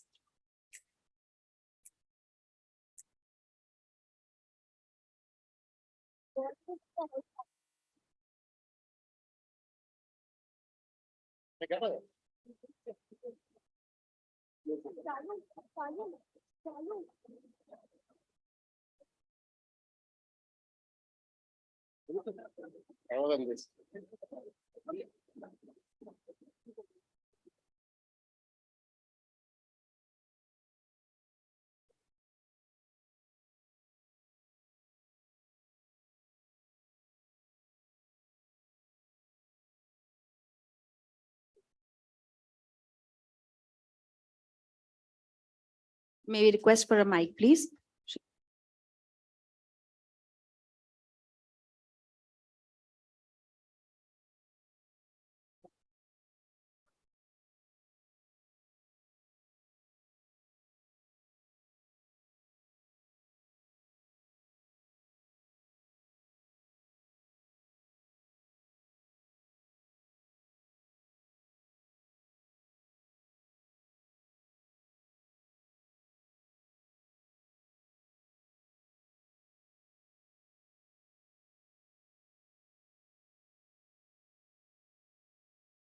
PT के लिए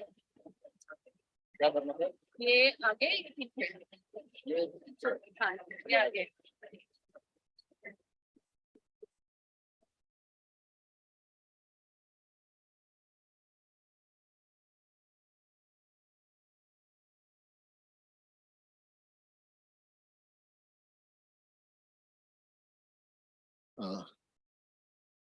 Good evening, everybody. I'm Shiv Prasad. I'm the Chief Sales Officer of Hotel Logics.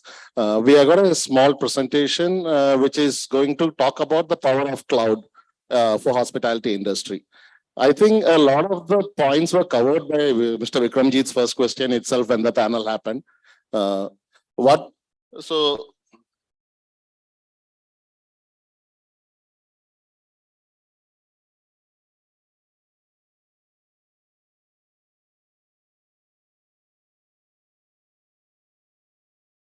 Yeah, thanks. So one of the main factors we see is that technology has changed, right? Now we are moved from all these old systems to cloud, mobile, World Wide Web, social media. So the world itself has changed, and some of the driving factors we see that has changed hospitality. So we'll cover a few factors on that. Now there are a lot more new advances. We have got ChatGPT, blockchain, cloud tech. Some of this was mentioned by the panels also. If you see this, you can see that something like DigiValley or your DigiYatra, all of this is now realistic, and you can these technologies are available and you are using it on a day-to-day basis. When first time Aditya, our CEO, met me, he told me a few things, right? I came from an Opera Ideas background. He said, we go live with hotel in 4 hours. Okay, so somebody was, I think in the panel also mentioned that. He said that the hotels go live in 4 hours. Then that we have 2,000 hotels, we have not even seen one of them. We have, and all of them are outside India. These are the 3-4 things he told me, right? That seemed very strange coming because we used to take 3 months to start the implementation. So that seemed very different from what hotels were generally doing at that point of time. And that change has happened only because of one reason, that cloud has enabled this transition from hotels going live in 2 months on a system, the faster rollout. Some of these innovations where our alternate accommodations came into place, I think we played also a large role in that. There were a few of them using us to start off their businesses, where we could roll out at that speed for them to be able to do that many hotels at that pace. Right. The other part which has changed is the booking landscape. 65% of bookings or more come on mobile, according to booking.com. 80 or 90% of people who book online all read reviews, and now they read multiple reviews. They use Meta, a lot of things to look at the reviews. They look at photos. The way they book has changed. The amount of channels where the booking comes from itself is immense now. Now hotels have to navigate through a whole set of channels, which looks immense, right? So the way the booking happens now has changed drastically. The questions hotels ask us. Earlier, when we used to go for meetings, questions that used to come up was, how does my rush card look like? How does your check-in happen? How does the checkout happen? And all. We don't get any of those questions at all now. None of the 2, 3, 4. It doesn't matter which type of property it is. These questions are not asked to us. The questions that come to us are centralization. Can I get central balance sheet, central P&L, MIS, central guest history? If one guest has stayed in one property, can I know where he has stayed? What was his like? What did he eat? Where did he visit? Personalization. Can we send some targeted campaigns to them? Guest recognition. People have started asking us, how do we recognize guests before he comes to the hotel or when he enters my hotel? Can I do some facial AI recognition?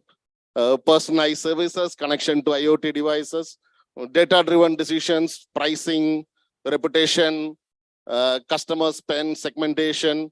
How do I collate reviews together? Can I see all of this together? Can I answer to all of this from a single dashboard? So if you see the questions, I'm not even talking long back, right? 5 years back, the questions hoteliers used to ask us, and what they ask us now are two different things, right? Security is a major concern. So when the data is lying at the hotel, who is responsible for the data? How do we be compliant to GDPR? How do we ensure that all of this is government, all the government regulations are met? How do we scale? Again, I mentioned earlier, going live in 4 hours, right? We give you the hotel, we want to go live by tomorrow. We want all our OTAs connected to the PMS. We want the availability to be there, right? So immediate profitability. Some of these questions is what are being asked to us, and that is what we are trying to address also, right? So we have been trying to help hotels address a lot of these concerns, and adoption of cloud is still very young. I mean, it is happening rapidly in India currently, but still less than 10% of the hotels will be on cloud. Okay. The other factor I mentioned IoT, but a lot of our hotels ask for connecting to Amazon Echo. Some of them ask for, I want keyless check-in. I want contactless check-in. I want location-based information. I want to control the in-house devices. So the systems require open API. We need to connect to a lot of devices, unlike earlier where all of this was standalone and there was no connection to any of this and there was no data coming in. Right. Now, what has cloud done for this? What has cloud done is that they have enabled it to be delivered at a really low cost, right? Earlier, half my deals when I am in Opera, selling Opera is $500,000, right? Now it's maybe $5 to $6 per room per month. So the capability of cloud to deliver this has reduced the overall cost and made all of this possible. So when technology meets hospitality, that is when magic happens. To give an example of one of this large, I'll show you a video. We did the FIFA implementation. It was what, 70,000 odd rooms with 25,000 check-ins and checkouts happening every day. So I'll play a small video on that FIFA and I'll leave you with that. Thank you.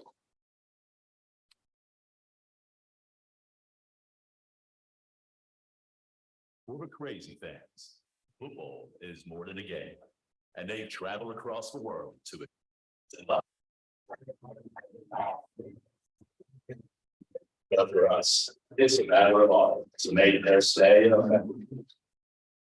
We are Hotel Logics, a powerful hospitality management platform,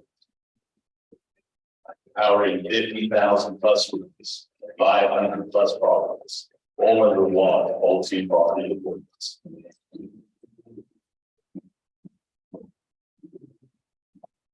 Hotel Logics, proud to be the technology backbone of hotels, serving millions of local families. Thank you.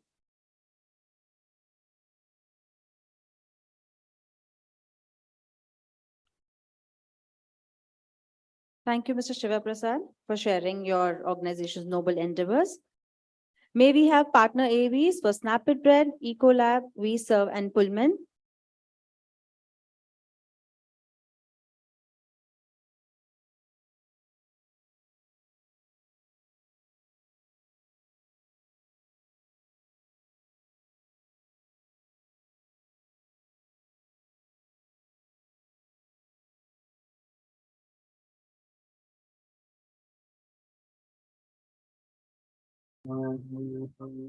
Sir.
Every great experience needs a great story. And hoteliers are some of the best storytellers. Creating stories day in and day out to create a guest experience that's second to none. So, what story are you telling today? Are you hosting a meet and greet with a celebrity? Offering a weekend special menu? Or throwing a party at your infinity pool? Your guests would not want to miss out on any of this. But how do you make sure that they find out about it, even if they don't leave their rooms? The answer is simple. Put it all right in front of their eyes. Something they can access right from their rooms. We Serve live feed. A continuous feed of photos and videos about what's happening in and around your hotel. in a format that your guests are already familiar with. Add a video about your celebrity chef's signature dish, or about your Sunday special wine tasting session. It's the entire story of your hotel, uninterrupted. How do we protect what is vital to life in an ever-changing world? At Ecolab, we partner to make the world cleaner, helping customers succeed while protecting people and the resources vital to life. Together with our Ladies and gentlemen, before we move on to the power panel, we have a heartwarming message from Ms. Sonika Malhotra, Joint Managing Director of Embody Group, who is currently in the US. May I request for the AV, please? Esteemed colleagues, hoteliers, visionaries, and stalwarts of the industry. It's an immense privilege to address a room filled with some of the most influential minds of our industry. Today, I wish I was there in person with you all to experience the magnanimous pool of knowledge. I'm highly obliged for Hotelier India having me be part of this esteemed conclave online. The hospitality sector, like many others, has undergone profound transformations. Every now and then, we see changes driven by technology, evolving guest expectations, and recent global events which have reshaped our landscape. In this new world, the matrix of success in driving the value for stakeholders and the means to achieve them have undergone a complete metamorphosis. For instance, the new era of digitization. While I understand hospitality requires human emotion and innovation, but mobile applications, touchless formalities are no longer novelties, but a necessity to drive efficiency and maintain reasonable standards. Even the data analytic tools enable us to understand our guests like never before. Tailored experiences, from room preferences to curated adventures, can drive customer loyalty and in turn consistent and enhanced revenue streams. Today's guests are informed and conscious of the environmental footprint. Implementing sustainable practices is not just about being responsible, it's about attracting a new generation of guests. Sustainable practices can also lead to reduced long-term costs and enhanced brand image. We at Embody are committed to such efficient practices to recycle, reduce, and reuse. At Embody, we believe that in transformative times, we're not just in the business of providing rooms, but crafting experiences.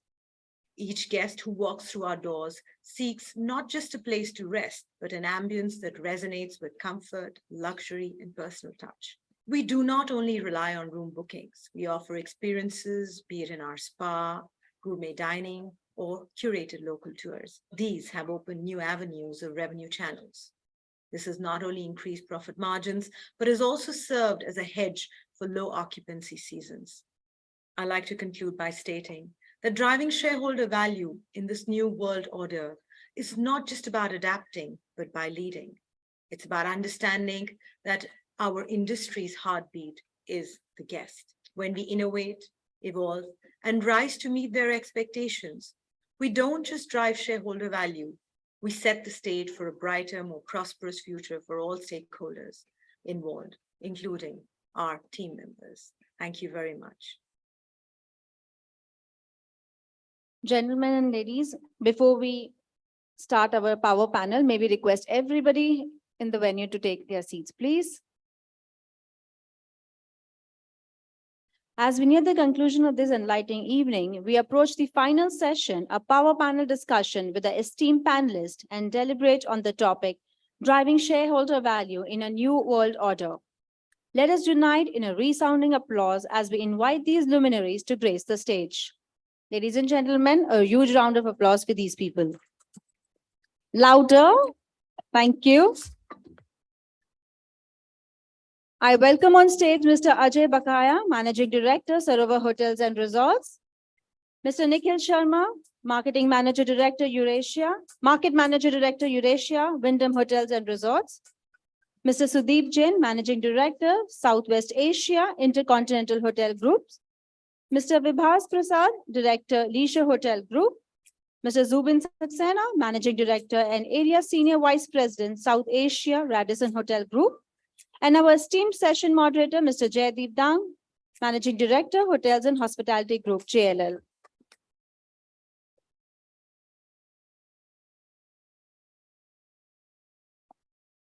Sitting on the other side of it. You know, my moderator says we will not start till the people at the back don't take their seats. Can I request the people at the back, please take your seats? This is the last session in progress. May I request people at the back? I can't see many people at the back. And hoteliers are known for their, what do I say? Grouping for words. But let's for once show them the respect for the speakers here.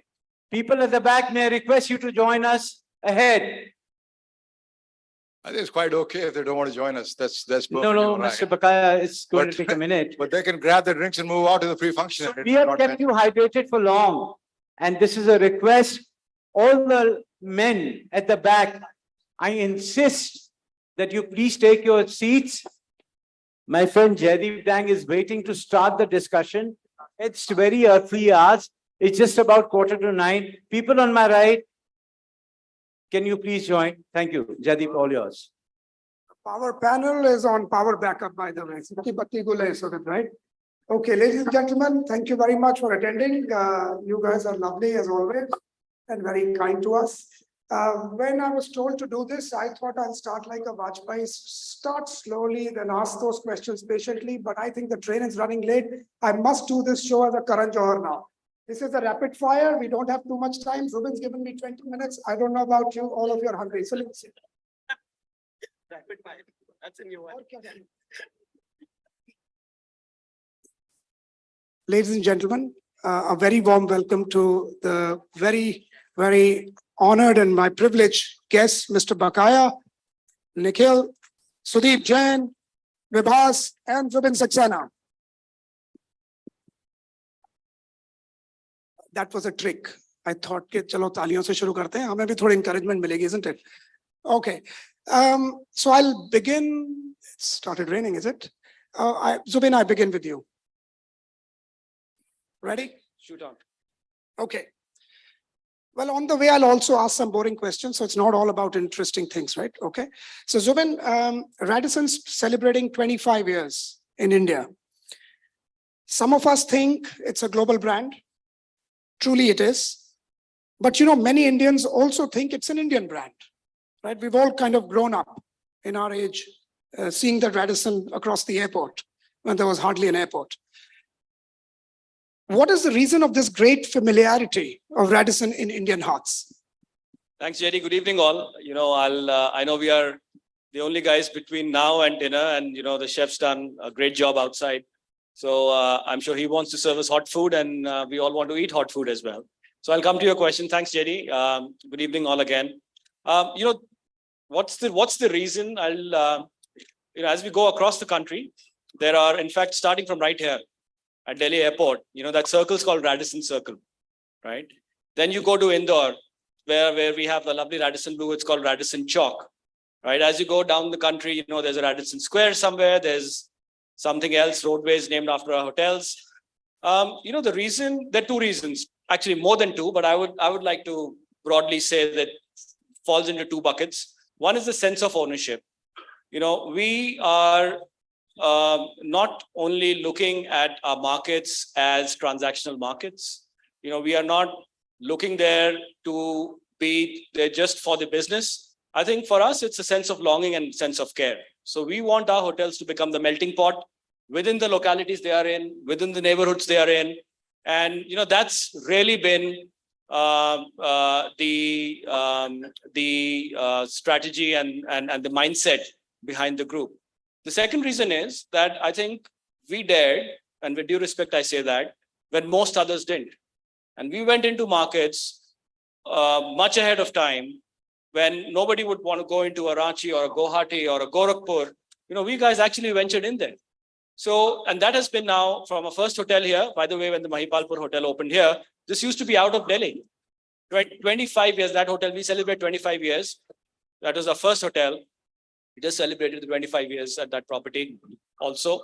That hotel used to be outside the city. So I think we've done some very careful study, careful analysis. Even now, that's the way we do it. We're very scientific about the way we are operating our business. But, you study the master plan, study the demand in the market, study what's going to happen in the future, and you take the risk, right? And once you've taken the risk, then try to be part of the community, right? So I think that's what it is. Radisson, and this is a recent Google survey that's come out, is the most recognized hotel brand on a Google survey.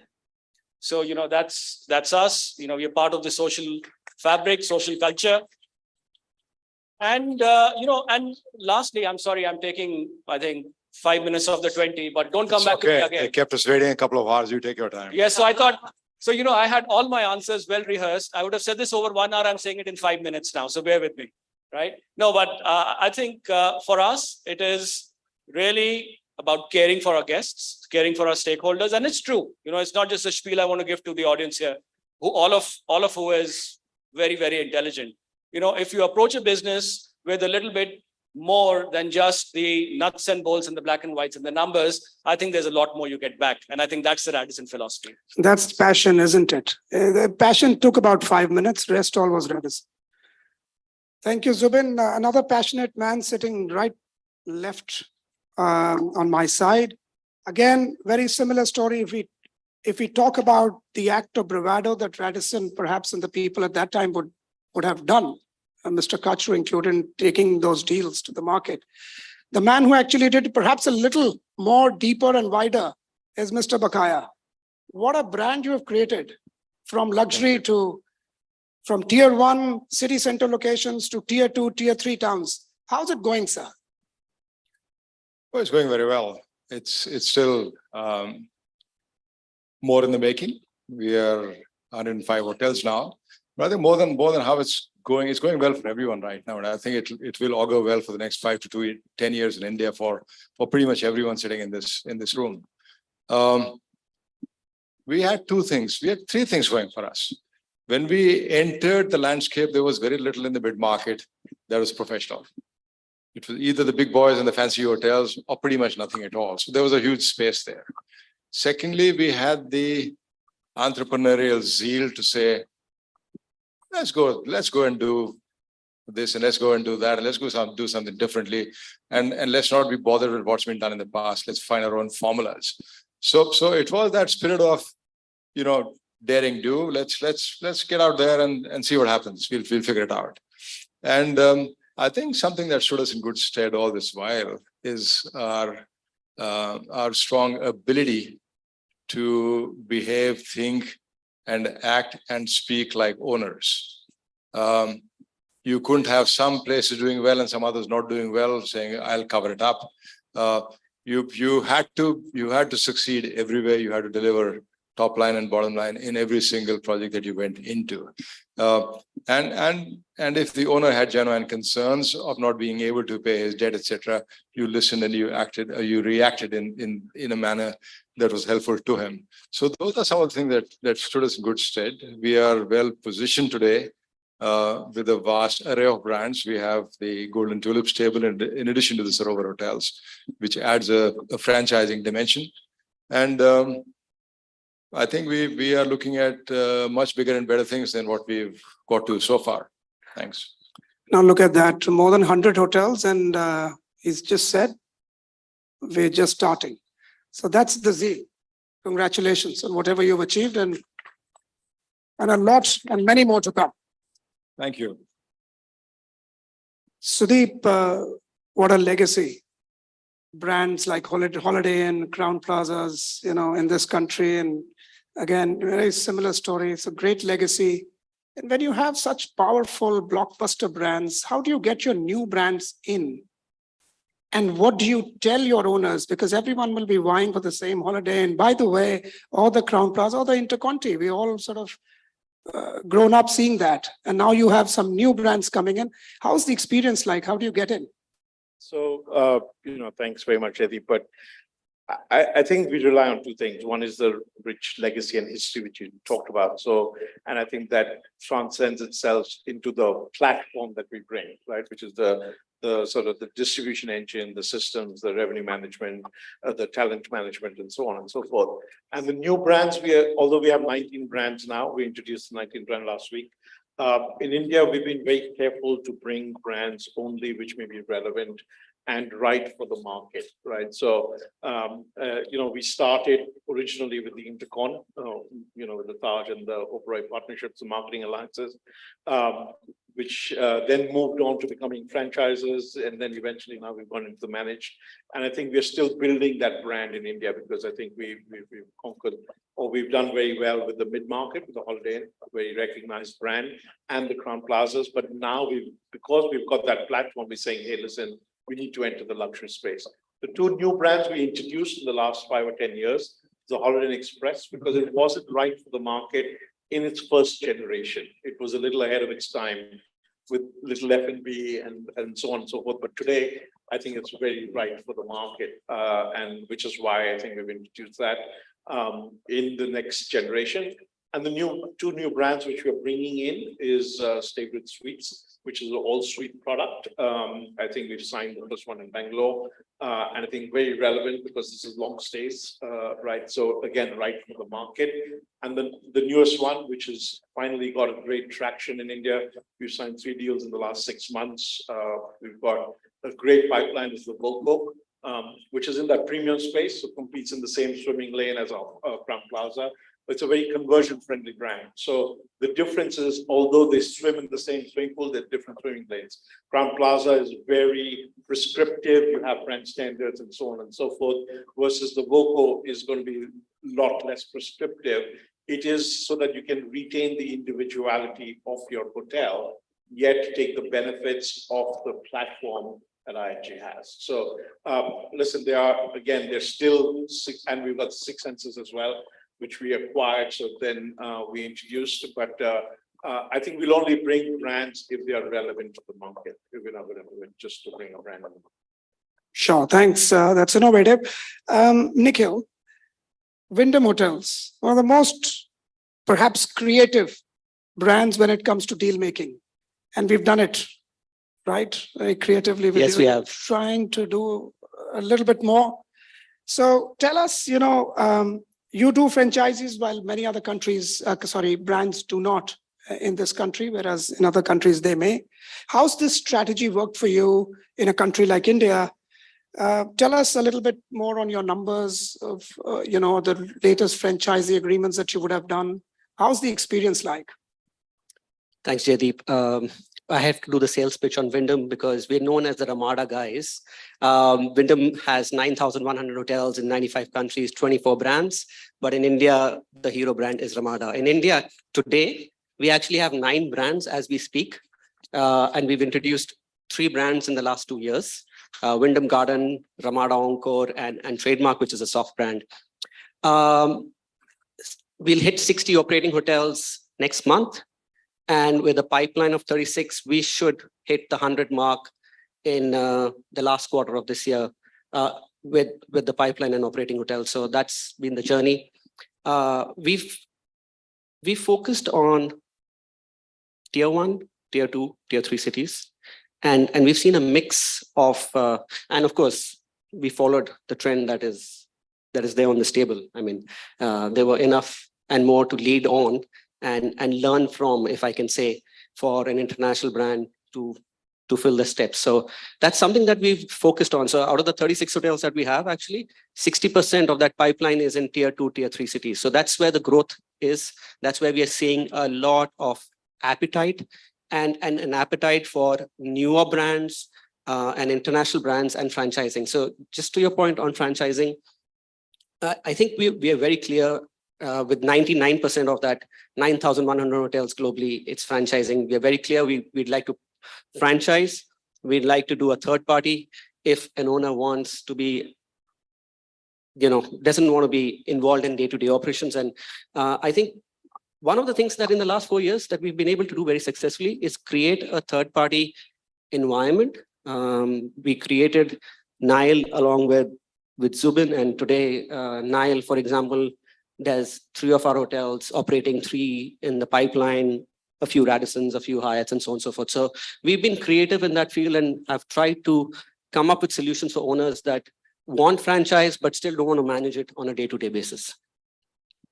Thanks. Vibhas, now you have, on the other hand, created a brand, you know, what the family did.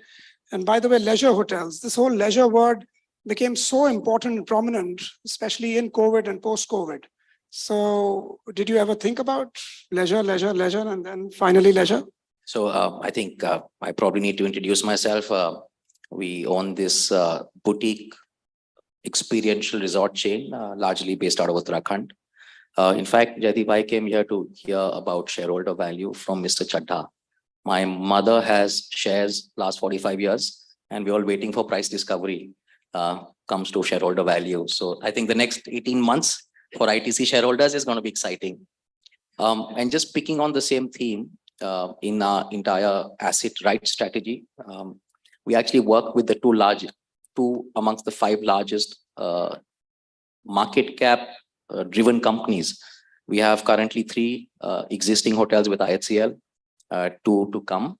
We also have a Mahindra asset. We had 2 earlier. So we've thought about this and we've planned to have multiple partnerships. When we started in Uttarakhand, there were not very many people focusing in that state. We thought for the right reasons, weather, mountain, natural landscapes, it was underrepresented. And now the journey has taken us 3 decades. We have about 25 odd properties, again, focusing in the experiential space. And with our existing partnerships, which are growing, I think we've done a fair job as an independent company. And we're very proud of our house of brand strategy. No 2 resorts are the same. We don't even have the same name, in fact. So it's an interesting journey. And we've tried to diversify. COVID taught us a thing or 2. As a family, I guess we can take these risks. We have launched a distillery, which we are getting into the craft spirit business. So in another month, we'll hopefully be sending a case of gin to all of you on the panel and perhaps the audience as well. Will you call us back? We've got finally an incentive of coming here, by the way. Okay. Vibhas, this is just for me to understand, sorry, pardon my ignorance. So what is this partnership with Taj? So you would do, you do your own OpCo-PropCo model, and then you have PropCo where you get a third party to run it. Is it, both works simultaneously? You know, it's not as complex as that. Maybe Surinder Singh ji would have liked to answer this. But we searched for them about a decade ago when we were looking to partner with them for one of our hotels. We got into a management contract that worked out well. It took some time. And then we were able to seek a franchise relationship with IHCL about 3 years ago. We launched the product well, but we realized along the way, it's probably better to give it back to them under management. And it's in a separate company altogether. And now the existing partnerships are again both under management and franchise. And these are 4 different legal entities. So it's a very simple case-to-case relationship. There's nothing special over and above that. But it's been working well so far. Great. Gentlemen, I have basically 3 subjects in this panel. So first we were supposed to cover development, which more or less, I think you've given an idea of what the brands are, what you do, and how is it growing. Then we'll talk about people, because that's most important subject. As we all know, we're all here. It's all about people. And then we'll move it to performance towards the end.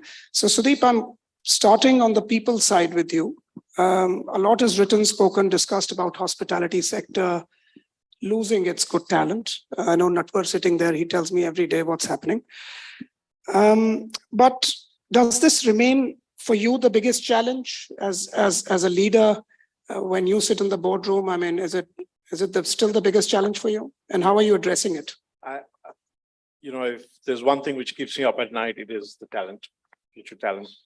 I've done the math, my team knows that. If I look at the projected growth rate of existing pipeline, so not new signings, whatever we've signed so far, and the attrition we have at our hotels, over the next 6 years, I need to recruit 20 people a day, including weekends.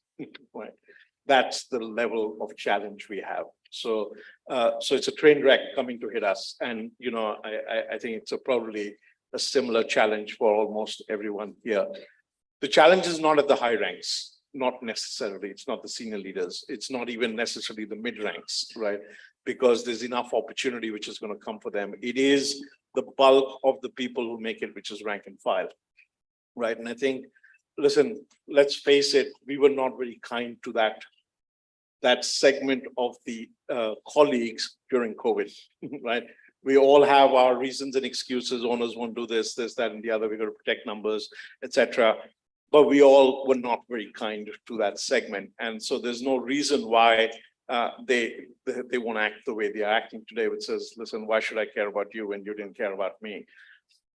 In my mind, that, and I think the previous panel talked about Gen Z and so on and so forth. The bulk of the people making up that segment is sort of that age category of 20 to 25. In my mind, I think we've done enough surveys. I think all of us have done it. Natwarsia, he can probably tell you as well.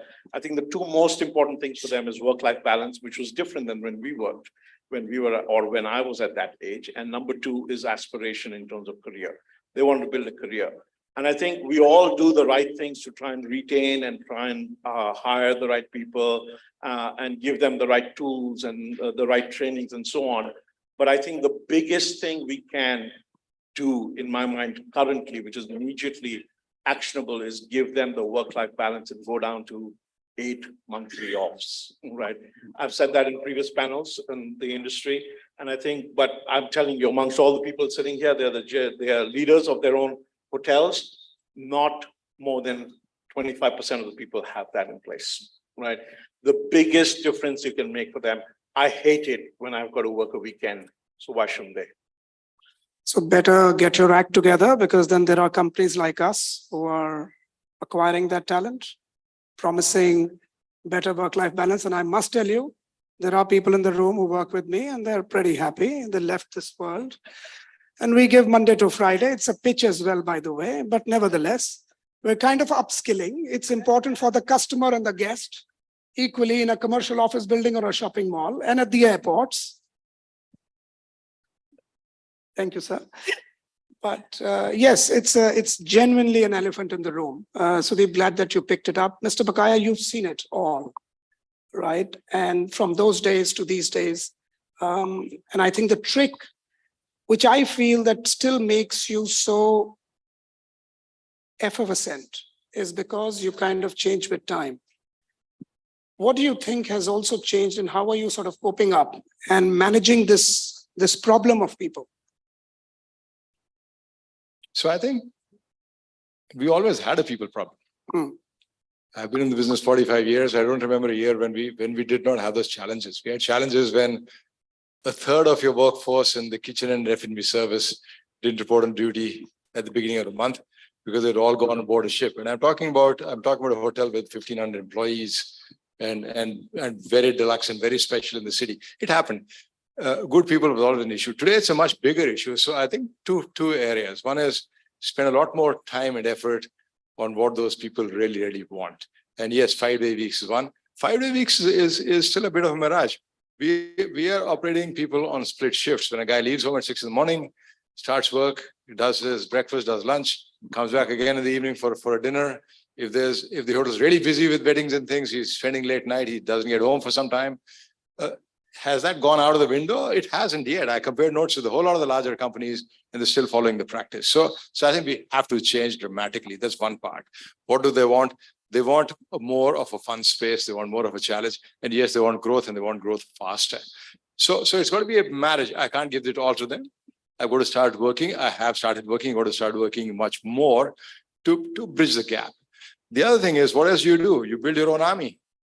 You start developing your apprentices, you start developing your RTD models, you start developing your operations trainees, you start developing your management trainees, and you hope to hell a large section of them are going to be loyal to you because you're offering them careers and offering them growth. And they understand your culture, they understand what you want, they understand when people are needed, they are really needed. You can say anything, but if I have a property that is all rooms full, all banquets charged, all restaurants booming, hell, I need you guys there. At that time, Doesn't matter what your backgrounds are, how young or old you are, what you want in life, what you're dreaming of, you just have to be there. There's no alternative. So somewhere along the line, we've got to bridge that gap and build more people who understand your culture and who are with you for the longer term. I think Natwar is doing fantastic job on that front because he's kind of training those people and getting. Yes, he is. Natwar is good for the next 100 years. You're good for the next 100 years, and so is this industry. Thank you. Vibhas, for you, is it more difficult because when you're a boutique brand, you're in certain upcountry locations, you also have a fear that the big ship will take the people away. Does it really happen, or is that piece really insulated? Do you lose people? What do you do of attrition? So we've been fortunate. We've been able to build a home style culture over the last 3 decades. I think most of our colleagues are well acknowledged, well appreciated in the ecosystem. They have long service. Most of them are probably only going to thrive in our culture. And we've seen that often enough. They would leave for compensation and they would come back because perhaps other cultures don't appreciate them as much. They don't have that formal training and exposure. But we are now changing that thought process. We've brought in a thought process on formally training them. There's a lot of skill development. But we are looking at hyper localization wherever we are. So 95% of the people would be from within 5 kilometers, other than some senior people. So it's never really been a threat for us. And we are perceived to be one of the larger employers in that area. Homely environment, I think, is a key that I've kind of taken what you've just said. Nikhil, for you, it's again, I'm taking this discussion towards franchising. Do you have to upskill these guys more than the others? How do you manage that? So Jaideep, just on talent, the industry's always had 40% attrition. 40 globally, right? Okay. The pandemic only highlighted it. And like Mr. Bakaya said, it's a larger problem, but it's always been a problem, right? And I think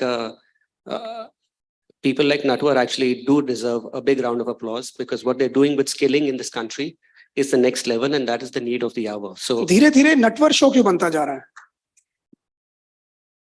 So just as an example, we've partnered with Job Plus to ensure that the rank and file skilled come into our units in franchising. There is a lot of push that we do in terms of L&D at all levels. And we encourage our hotels to upskill, to multi-skill, and to grow not only within the hotel, but across the brand in various geographies. Great, thanks. Zubin, If I may I make a comment on that? Sure. I think a lot of valid points here. I really agree with everything that's been said. My only addition to that would be that we need to open up the sources of talent. We are going back to the same old places, the hotel schools or the limited place, colleges and schools, which are feeding, talent into our hotels. The problem is the supply and demand don't match. We are in an explosion right now. India today is 250,000 rooms. India in 10 years will be 3 times that. Are we going to keep up pace with the talent? I don't think so. We as an industry are poor paymasters. I don't want to use a stronger word than that.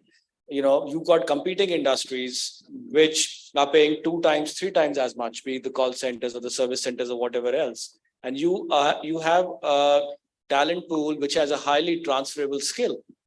So how are we retaining that? So I think we have to open up the pool. And again, it is indeed a Natwar show. I think what he's doing is fantastic. He's actually going in to the markets, to the Northeast, to the small villages and getting in the kids who want to make a living, who want to make a career out of hospitality. I think that is one approach. And once you have that talent into your system, then I think it is the organization's duty to grow that talent. I mean, we as a company I think, clearly for Addison, I think it's probably true for the industry, is our number one crisis. I think we must acknowledge here big strides taken by people like Pathu and Lemon Tree on inclusion and on using people with disability. Phenomenal. So we need to do more of those things. Absolutely. Very well said. Absolutely. Need of the hour.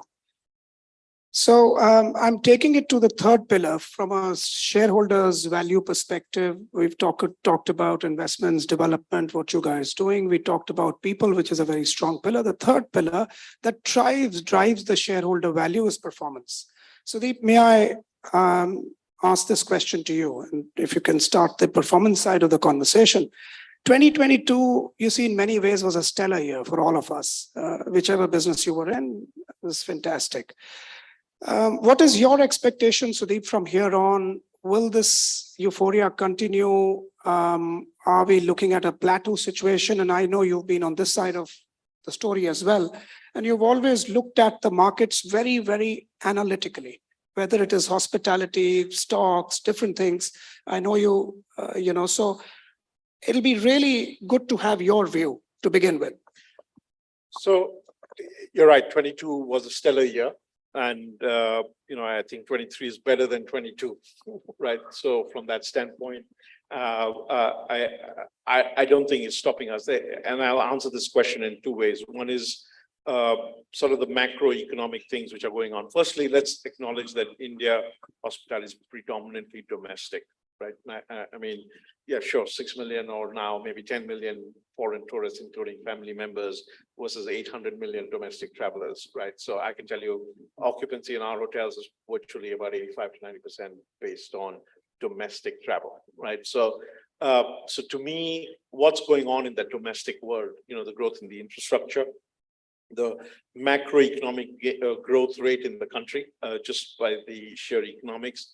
But to me, the building of the roadways, building of the railways, building of the airports, the airlift, the 450 aircrafts which Indigo's ordered, 500 of them, the Air India's ordered, all that's pointing in the direction where, they're going to get filled and people are going to travel. When they travel, they're no longer staying with the Taujis and the Chachas and the Burjis, they're staying in hotels, right?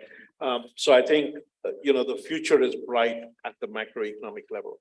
When I get down to the micro and more granular to today, I think 2022 was a bumper year because of two basic segments, at least for us. Number one was the leisure segment, people wanting to take more shorter trips and so on, getting in the car and driving out and so on. And then number two was sort of what I call social MICE, which was birthdays, anniversaries, weddings, and so on and so forth. So, what people said, the Indian wedding has gone on a diet. Good luck, it's back with a bang, right? I think 2023 is still seeing the incidence of those two segments still much more than what it was in 2019. The domestic corporate segment has started coming back, but it's not back to 2019 levels. Again, I'm talking about myself or our business. So when that domestic corporate business comes back, the leisure and the social life is not going away, which means the demand forecast in my head for the foreseeable future is very bright.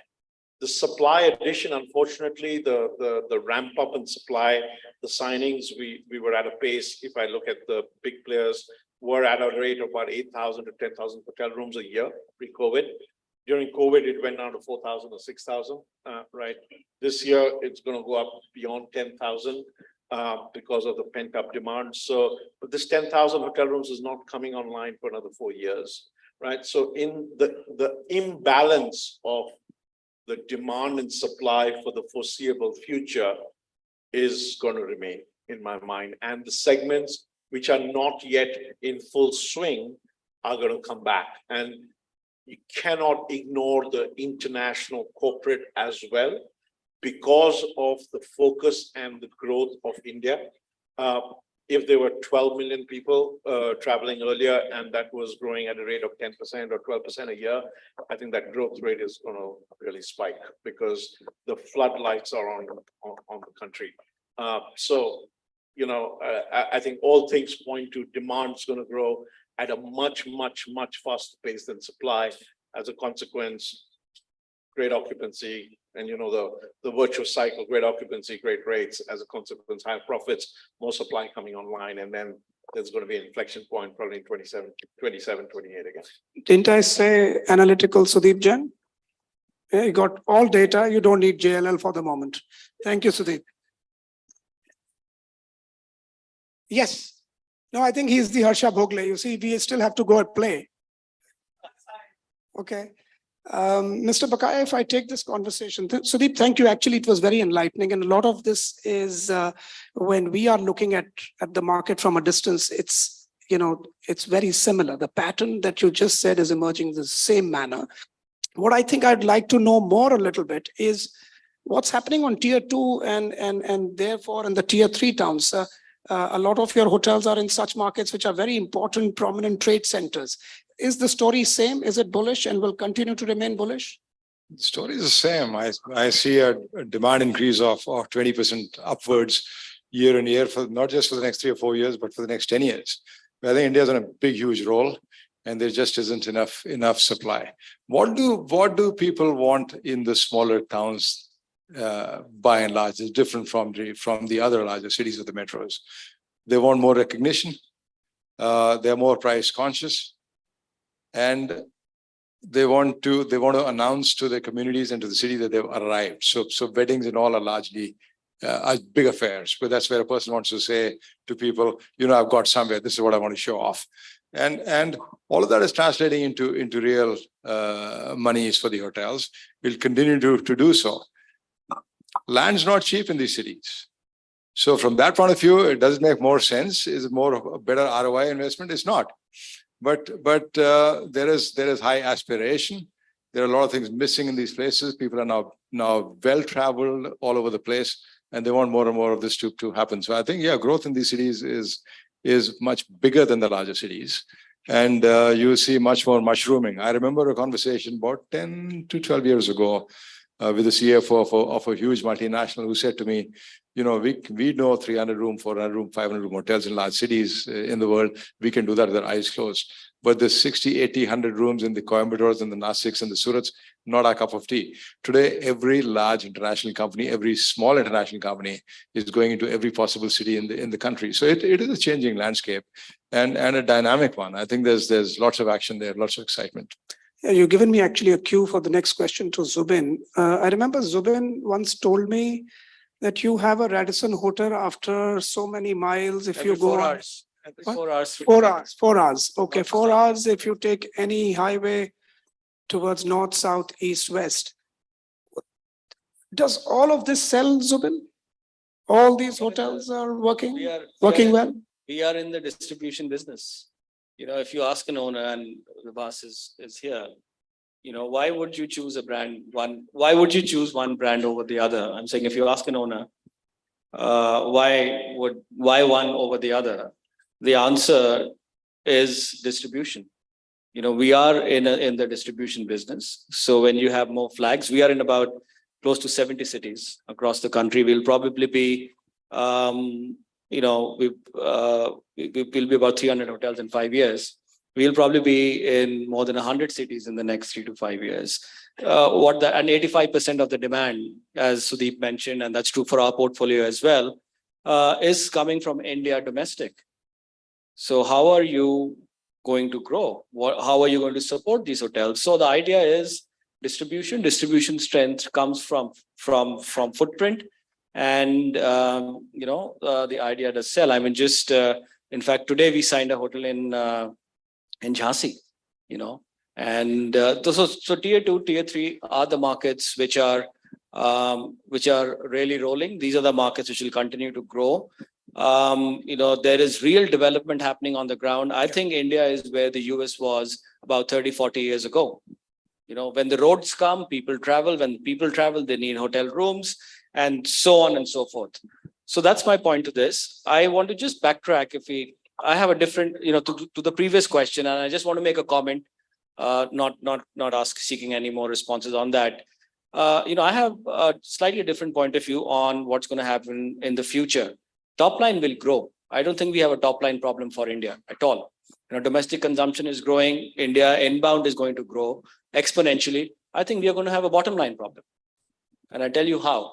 Out of the 60% operating cost that you have, generally speaking, half of that is coming from utilities and payroll.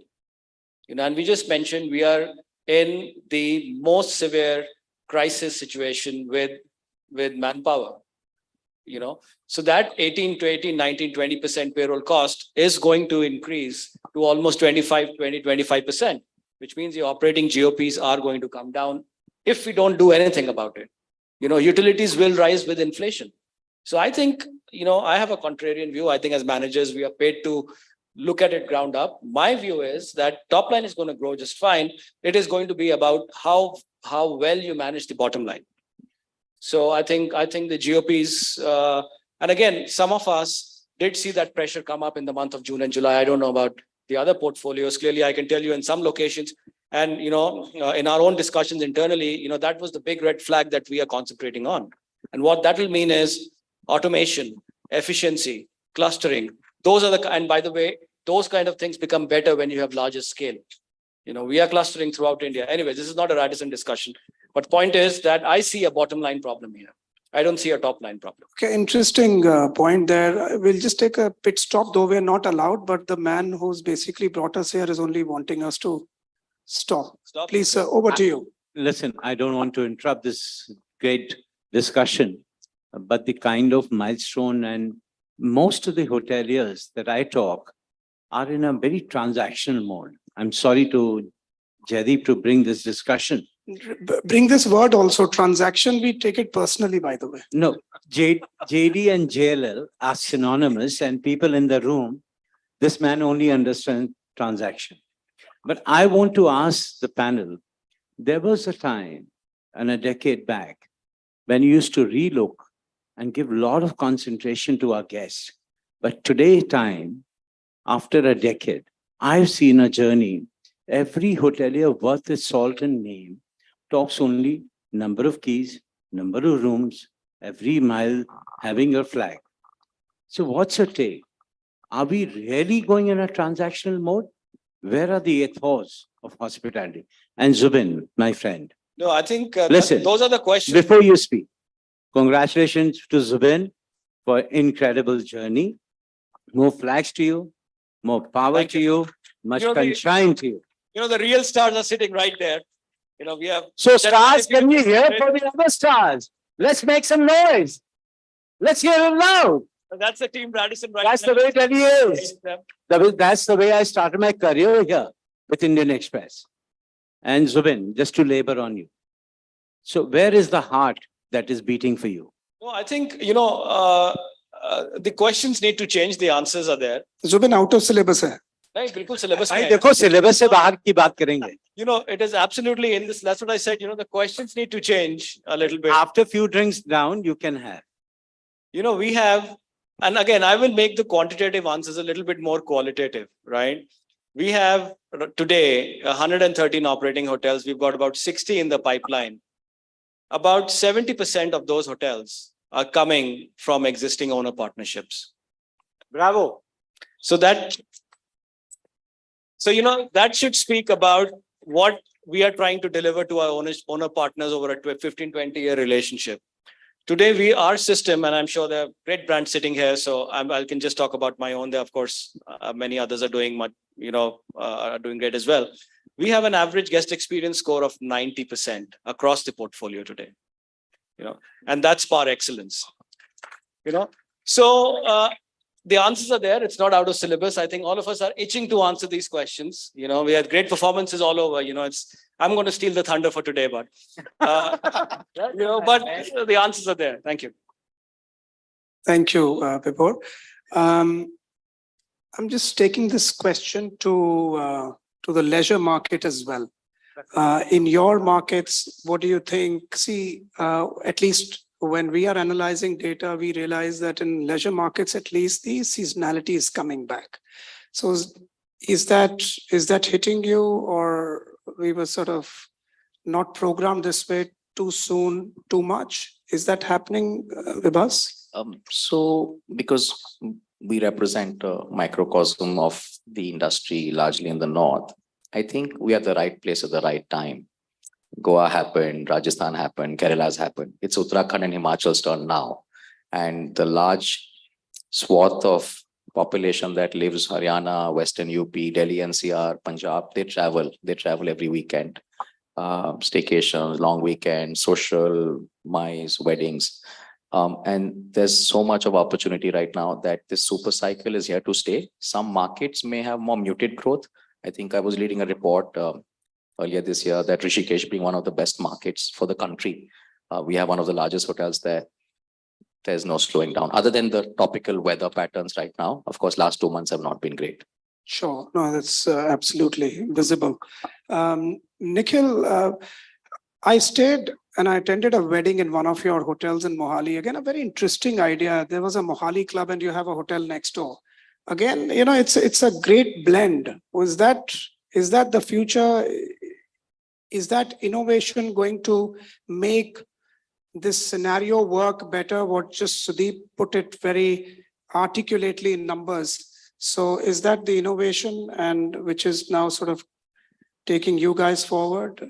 Firstly, I must say, Sudeep articulated it extremely well at the India hospitality and at the brand level. So kudos, Sudeep. It's always a delight listening to you, whether in the audience or sitting next to you. To your point, Jaideep, I think the future does lie in mixed use. And it could be commercial, it could be a club, it could be a mall, it could be multiple concepts, but the future in hospitality definitely does lie in mixed use going forward. Great. Mr. Bakaya, would you like to give one last thought or vision that all of us should be enlightened with and take it back with them? I think one of the big trends recent trends in the hotel demand sector is a very large and growing segment of ladies, women, girls traveling without the guys, whether it's solo, whether it's groups, otherwise it's a huge segment. And I think we need to tailor ourselves to see what we can do about that. The other thing is, as hoteliers, well, we talk all this tech stuff and touchless and et cetera. We have been absolute laggards as hotel guys in using technology that is available to us easily. Every guest or 80 to 90% of guests are on Google in some form or the other. However, when the guy walks in, there is no recognition for him. If his company or he is spending a whole lot of money, you might put that extra amenities in the room, and those amenities haven't changed for a long time. But do we recognize somebody as a Mr. Jaideep who works for a real estate company, who's got growing up kids, whose hobby is ABC? Does anybody in the hotel talk about that or even recognize you beyond your name and your company? Hasn't happened. You don't need any big super tech on that. The tech's all available. We just haven't used it. And I think as time goes on, if we really run our hotels smarter, we'll have to use the technology a lot better than what we've done in the past. What a great point to end this. We have something more? Yes, I'm architect Prakhar Jain from Metronor Designs. We are based in Delhi. I just have a small question that why all the big hotel groups, they mostly shy away from, giving work to Indian architects when it was also discussed in the last panel about this term ruthless localization. And why do they always shy away from bringing in the context when you're talking about expanding hotels in tier 2, tier 3 and tier 4 cities? Most of the hotels I personally, like very much staying in fancy hotels, but most of them, they end up looking like hospitals for some matter or the other. If I may labor on what Prakhar said is, ladies and gentlemen, Prakhar is our young IGN winner of the year, under 40. Fantastic. So give him a hand. And that's his lovely wife, Shivangi, behind him. But what he wants to say is that you've got so much abundance of talent here. And whenever we do good building, smart building, commercial building, hospitals, hotels, as developers, we flaunt and say that, this is Norman Foster, this is HBA, and there are many others. Why these young lads who are doing some incredible mark in terms of design, why aren't they given a chance? And why you as hoteliers? I'll give you an honest answer, the good and the bad both. We have 105 hotels. 95 to 98% of those have used Indian architects and Indian designers. So that's one part and the good news part of it. And show us what you can do. We're always looking for young talent that has something to showcase. So if you're good, you'll emerge. We're always short of good people. The biggest flaw in why the larger companies don't use so much of the Indian architects and Indian designers is because you don't travel as much as you need to. A good architect learns every day from new ideas around him. So a person based in Singapore is seeing so much more on an everyday basis than we are out here. And it needs travel. It needs to look at the new things, look at how people are doing things. Not everybody is building hotels that look like hospitals. So yes, there are people that can do a better job, and we must acknowledge that too. But there's lots and lots and lots of scope for people who are good and bright in India. No shortage. So are the hotels open for to cut the break of the cookie cutter style? Most of the brands, I don't want to name it, but they follow the cookie cutter pattern. So it depends on the brand, right? That's why when I was saying different brands swim in different lanes. I'll take one of my brands as an example. If I'm a Holiday Inn Express guest, I expect the Holiday Inn Express to look and feel the same everywhere else in the world as well. I want to be able to reach out to the same switch because I'm a frequent traveler. I stay in those expresses. I've got a certain budget. I don't want it to be different, right? It's some people love to eat the same breakfast 7 days a week. Some people love to eat different things every meal. Right, it's different horses for different courses, but the whole tenet of a big brand, which is universal, is consistency in service and product. There are brands which are consistent in service, there are brands which are consistent in product, but for a brand, mainstream brand like Holiday Inn Express, it has got to be consistent in product and service. Very well said. And may I walk back to our Sutradhar, the wonderful and the only Jaideep Dang. Jaideep, just a question for you. In all of it, how do you feel we are poised? I'm asking a question. We're out of time. What is that question? The question is, all the wonderful men sitting, holding great brands and holding custodians of the brands, in all of this, you really make transactions and dreams possible. Where at you, at the heart of it, feel this industry is poised, looking at India as the geographical bent? Oh, I think seriously speaking, we're at a tipping point. I think this is the time to take the next big leap. Honest answer. Honest answer. Honest answer. We have now look at the capital side. We've talked about various elements. We haven't talked about capital. Sudeep, remember our times to now. Three of us, Zubin, Sudeep and I, we've worked together. So I can tell you their heart still beats on that side as well. On capital transaction, purely on hospitality segment, in the last 18 months, we at JLL have traded 1,500 crores of assets changing hands, which means one owner selling to another owner with the brand. Not even one disruption and not even one distress deal. These are all, I would say, not fully priced, but at least value for money deals, which have happened. That means that the market is maturing up on that side as well. So therefore, expensive land that you just mentioned, it's being traded. The hotels performance-wise are doing enough, which they never used to as compared to the land valuation. So we're kind of getting there, which means from our side, if you look at it, it's a good time to be in this business. We were on a different note altogether. Big changes coming along. You got to start these things at 4 p.m, follow the time, finish by 8 o'clock. So if everyone can have a good time. Thank you. So one thing I can add to your question before, today in the world, if you look at a brand and say, where is the biggest number of rooms, as you said, a number of hotels, it's usually the US, number one for a global brand. Number two is China, right? In probably 10 years or less, the number 3 will be India. It's a great statement. Ladies and gentlemen, I will quote what Dr. Homi Bhabha said. I think this is important for all of us as managers, as leaders, as general managers, as workers in this space. Take any realm of business. He said, performance depends on 3 things. 1, how's the machine? 2, how's the weather? And 3, who's the driver. Machine kaisi hai? We've gotten, all of us got great machines to work with. You know, we have great brands, great machines. Weather was not on our side, at least until 2 years ago. But now the weather is certainly with us, you know. So make good use of it. Who's driving it? Chala kaun raha hai? Aap sab. So therefore, I think we have enough and more to cheer upon. Thank you very much, my very, very intelligent panel.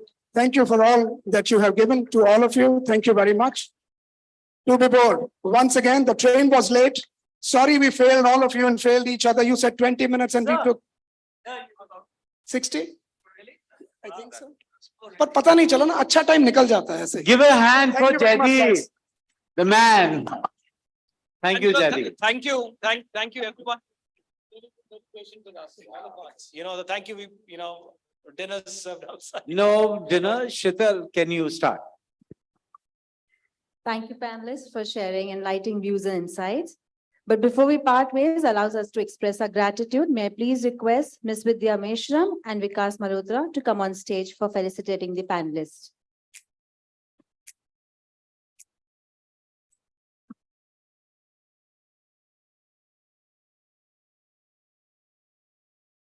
Mr. Nikhil Sharma.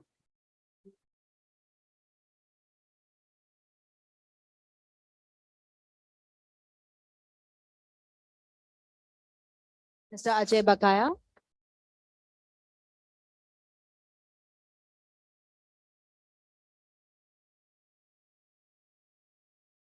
Mr. Jaideep Dang.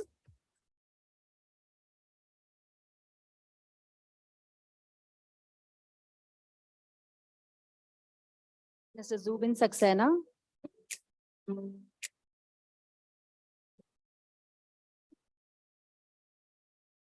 Mr. Vibhas Prasad.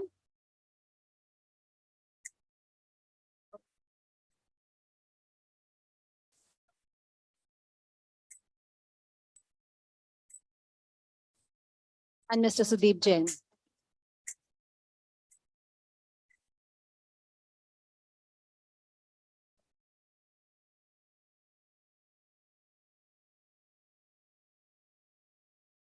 Can we have a quick round photo session, please? One picture.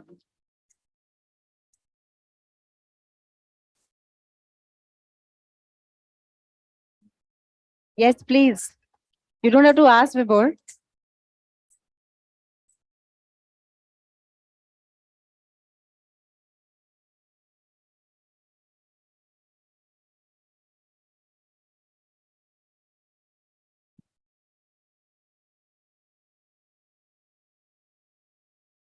Thank you all the panelists for a lovely interactive session. And before we wrap up, I need 30 seconds from you guys to play the Ecolab video. How do we protect what is vital to life in an ever-changing world? At Ecolab, we partner to make the world cleaner, helping customers succeed while protecting people and the resources vital to life. Together with our customers, we help prevent the spread of pathogens and safeguard the sustainability of our future. Ladies and gentlemen. To create communities where people are healthy, our planet is respected, and businesses can thrive. For the past 100 years and for generations to come, at Ecolab, we are protecting what's vital. As industries evolve and strive to do more with less, count on Ecolab to help you optimize, protect, and delight. With optimized operations, we help improve efficiencies and deliver consistent results. We help protect reputations, proactively working to safeguard your brand and alleviate customer concerns. Cleaner and safer environments lead to delighted guests, customers, residents, students, and staff. Ecolab is here to help power your performance so you can deliver for your customers, providing a safe, healthy, and unbeatable experience. Ladies and gentlemen, before we close and wrap the sessions, I now turn the spotlight to Mr. Vibhor Srivastava to share his reflection and extend the vote of thanks on behalf of Hotelier India. Listen, I hate to do this. This has been a marathon evening, but truly of substance. I think people spoke from the heart. They really unfathomed the scope that this industry has, but the heart of it are the people. Irrespective of technology, whatever disruption you do, but I think it's people in industry, maybe the people shine and we shine together. The night is young, the bar is open on the left and the right. And thank you to our partners for being with us. Thank you, ladies.